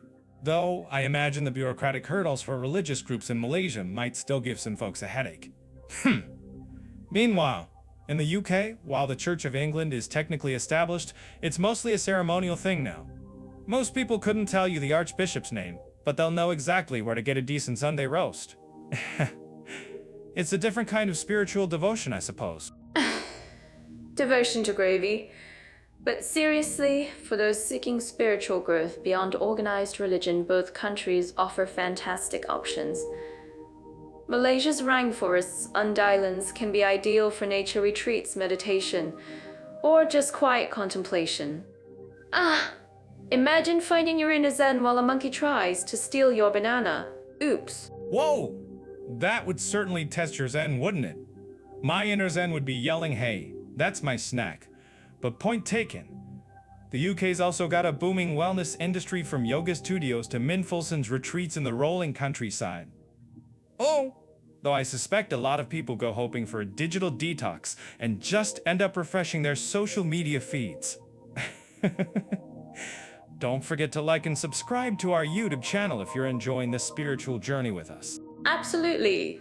And speaking of community support, both nations have strong interfaith dialogues. In Malaysia, you see efforts to bridge understanding between different religious groups, fostering respect. Oh, In the UK, with its diverse immigrant population, community centres and interfaith organisations are vital to find their spiritual home and support networks. It's all about finding your tribe, whether they're chanting in a temple or debating the existence of free will over Earl Grey tea. And for those looking to explore specific communities or spiritual practices before they even pack their bags, our friends at Jet Off I have a wealth of information to help you navigate these cultural nuances and connect with local groups. That's right. It's crucial to feel connected, especially if you're exploring a new country. I mean, imagine trying to find a specific type of spiritual guidance and just wandering around aimlessly. You'd probably end up in a karaoke bar, and that's a different kind of spiritual experience altogether. Been there, done that. And let me tell you, the enlightenment quotient is quite low. But seriously, whether you're drawn to the ancient traditions of Malaysia or the eclectic spiritual smorgasbord of the UK, both countries offer incredible opportunities to nurture your soul. Oh, just remember to pack your open mind, and maybe a good map so you don't accidentally join a Papa Popra. Speaking of connecting with different cultures, our current topics, social equality, respect for minorities and diversity in Malaysia and the United Kingdom, really gets to the heart of it. I think it's fascinating how different nations approach the idea of everyone getting along. Ooh. Fascinating, or perhaps a potential minefield of bureaucratic forms and polite disagreements. I imagine the UK, with its rather ancient history of empires and cups of tea, has a thing or two to say about diversity. While Malaysia, well, I hear they've got more flavors in their street food than in some countries' entire populations. Wow, that's a good sign, right? You're not wrong about the food. When you think of Malaysia, you immediately picture this amazing blend of Malay, Chinese, and Indian cultures, all living side by side. It's like a constant festival of traditions and languages. I'm certain that our listeners living in Malaysia would agree with me that cultural celebrations are just vibrant. Indeed. And while the UK might not have the same vibrant street-level cultural fusion in every corner, it's definitely a global melting pot, especially in cities like London. Wow! You can walk 5 blocks and hear 10 different languages, probably while someone's complaining about the weather in all of them. But politically, both countries navigate their diversity with rather distinct approaches, wouldn't you say? Absolutely. In Malaysia, they have a system called Boomer Future Policies, which aim to uplift the Malay population. It's a way to try and balance historical inequalities, but it also sparks a lot of conversation about how it affects other minority groups. It's a really complex issue. I'm actually curious about what our listeners think about this. Do you think such policies truly achieve equality? A complex issue, indeed. It sounds like a situation where you're trying to put out one fire, but the smoke's drifting over to a few other houses. Ouch! The UK, on the other hand, leans heavily on legislative protections, like the Equality Act 2010. It's designed to protect against discrimination based on things like race, religion, sexual orientation. It's meant to be a wide, protective umbrella. Gets a bit leaky in a typical British downpour, metaphorically speaking. Wow, a leaky umbrella. I love that analogy. It reminds me of the time I tried to use a tiny parasol in a monsoon. It just made things wetter. For all its legal protections, the UK still faces challenges, right? Things like racial inequality and the impact of beer exit on xenophobia. Absolutely. While the laws are there, lived experience can be a different story. It's like having a perfectly ordered restaurant menu, but the kitchen sometimes forgets to cook all the ingredients. There are ongoing debates about things like Islamophobia and antisemitism, and of course, the ever-present nuances of class. These issues certainly aren't exclusive to the UK. Many diverse societies wrestle with them. Ooh, by the way, if you're enjoying our little chat about these complex topics, don't forget to hit that like button on subtopics. Yes, definitely. And speaking of complex, let's talk about LGBT rights. Wow, Spain was a pioneer, as we discussed previously. In Malaysia, it's a very different picture. Societal views are quite conservative, and laws are far more restrictive. A very different picture indeed. While you might find pockets of acceptance, it's generally a challenging environment, legally and socially, for the LGBT community in Malaysia. It's a stark contrast to the UK, which has some of the most progressive laws and social acceptance for LGBT individuals globally. You can see major pride parades, vibrant communities, and a general cultural shift towards inclusivity. Though, like anywhere, there are still battles to be fought. That really highlights the spectrum of diversity and inclusion. It's not just about ethnic groups or religions, it's about respecting all identities. For those thinking of living or traveling in these countries, understanding these nuances is incredibly important. And you can find more detailed breakdowns on Jet of AI. It's a great resource for all this information. Indeed. It's like trying to pack for the vastly different climates. You need your cultural sun cream for Malaysia and your legislative rain slicker for the UK, and maybe a strong cup of coffee for all the reading in between. Overall, while both nations are vibrant tapestries of people, their threads of social equality and minority rights are woven with very different techniques. Alright, so our next big topic is one that always gets people either excited or reaching for a strong cup of tea: taxation, retirement, and social rights for long-term immigrants. It's like a financial treasure hunt, but with more paperwork. Our first stop is Malaysia, which, let's be honest, sounds like a delicious dessert, doesn't it?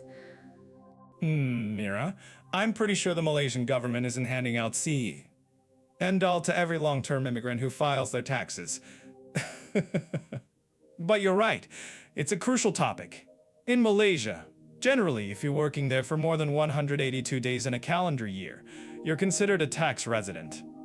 This means your income earned in Malaysia is subject to progressive income tax rates, not a flat rate surprise like finding a forgotten ringgit in your old jeans.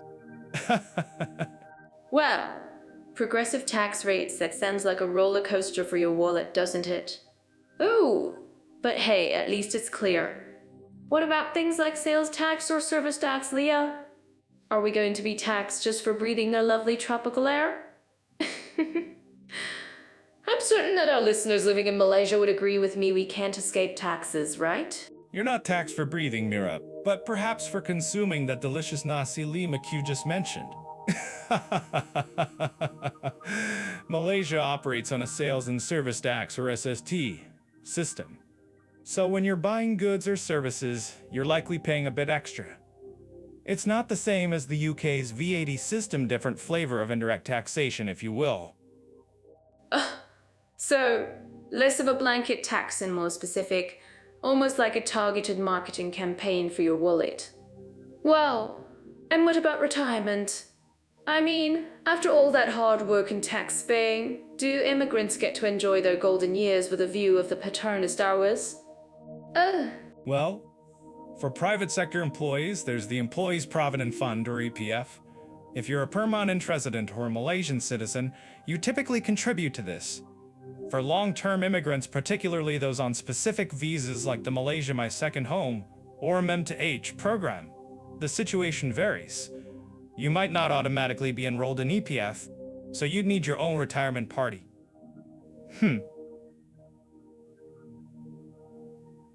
It's not a one-size-fits-all retirement party. Oops. So, no free retirement TH Tariq for everyone then. That's definitely something crucial for our audience to know. Especially if they're dreaming of a long-term move. Speaking of social safety nets, what kind of social rights do long-term immigrants have in Malaysia? Like healthcare or unemployment benefits?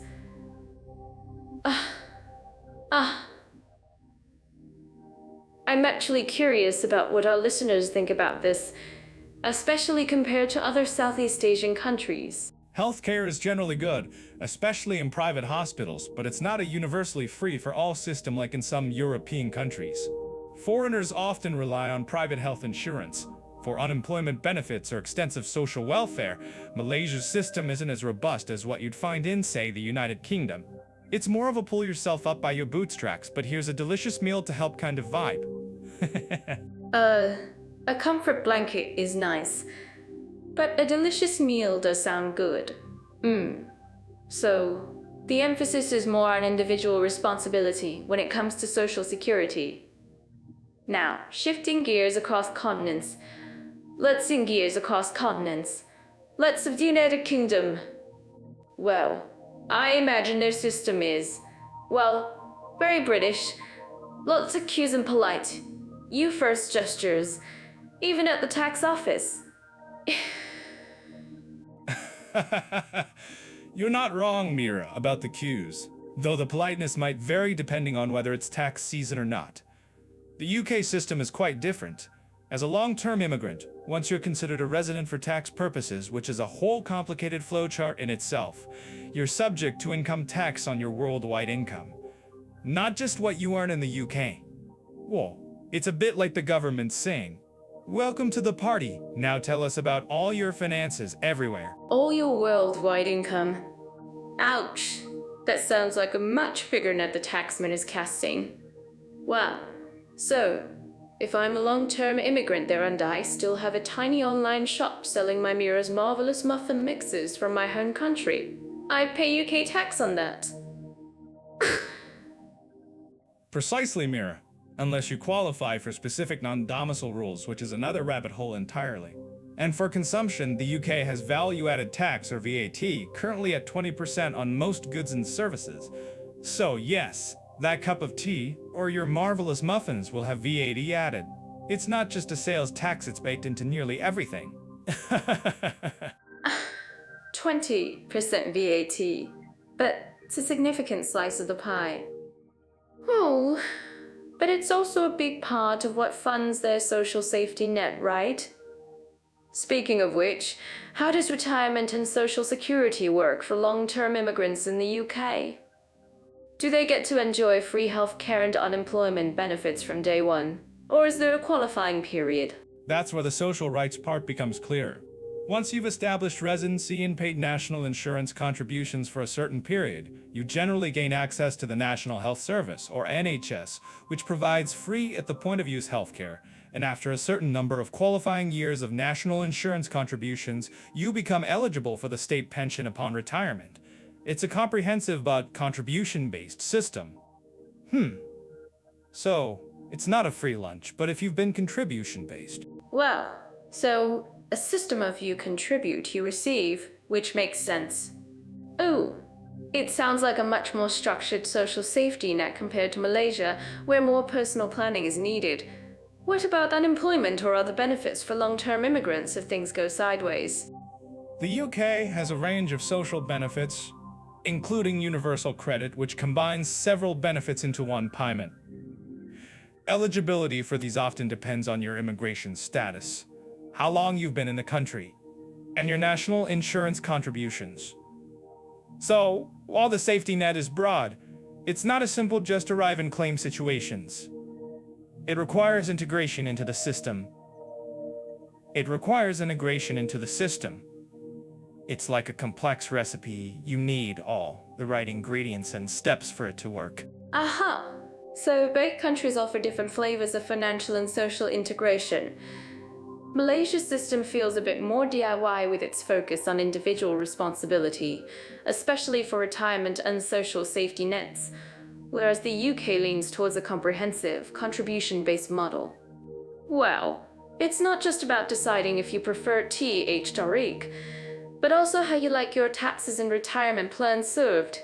Remember to like and subscribe to our YouTube channel if you found this breakdown helpful. Indeed, Mira. It really highlights that there's no one-size-fits-all best place. Your personal situation, career, and long-term goals dictate which system aligns better with your expectations. Personally, I like my taxes to be as surprising as a lukewarm coffee. Not at all. But a robust social safety net does offer a certain peace of mind. Leo, it's all about finding your perfect blend. And for all of you out there looking for your perfect destination, make sure to visit Jetaf AI for more insights and resources. Alright, Leo, let's talk about something truly fascinating. The rate of meeting specific interests in Malaysia and the United Kingdom. Oh, when I think about Malaysia, my brain immediately goes to all those vibrant cultures blending together. Imagine the sheer variety of clubs and groups you'd find. Yes, specific interests. In my head, I'm picturing a gentleman in the UK meticulously arranging his vintage spoon collection while a Malaysian enthusiast is meticulously arranging, well, probably a much spicier meal. But you're right, Mira. The diversity in Malaysia must lead to some pretty unique niche communities. Exactly. Whoa.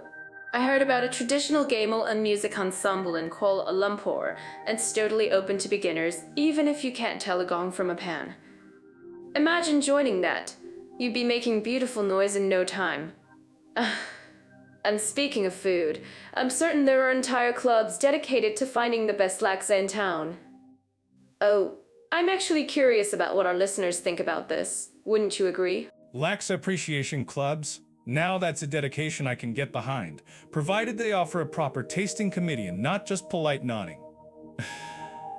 Meanwhile, in the UK, you're more likely to find a campaign for Real Ale Society, where they debate the merits of a specific hop for hours. It's less about the spicy kick and more about the subtle nutty undertones. It's a very serious business, you see. Oh, I can totally see that. Wow. It's like comparing a spontaneous street dance party to a perfectly choreographed ballet. Both amazing in their own right. Malaysia's melting pot means you might stumble upon a Bollywood dance class next to a Chinese calligraphy workshop, and then a group learning ancient Malay martial arts. It's like a cultural treasure hunt. Ooh. A cultural treasure hunt, or perhaps a delightful cultural pileup, depending on how you navigate it. The UK, on the other hand, excels in structured enthusiasm. You'll find Morris dancing groups very traditional, very specific, or perhaps a club for competitive cheese rolling. Yes, that's a thing.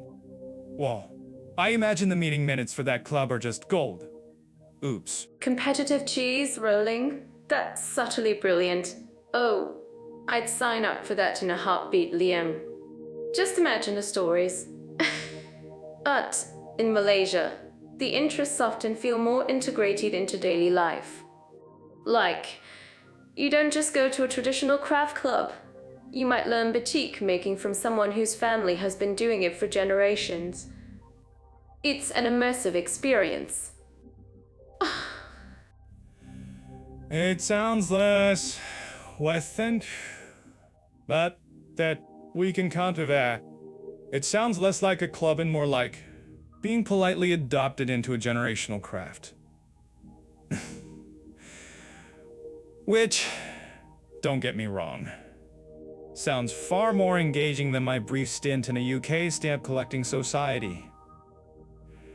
I kept trying to find a funny side of a first day cover, and let me tell you, there wasn't one.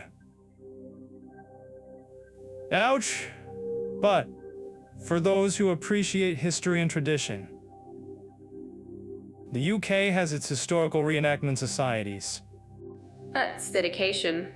Wow, I think it's incredible how both countries manage to keep these unique passions alive.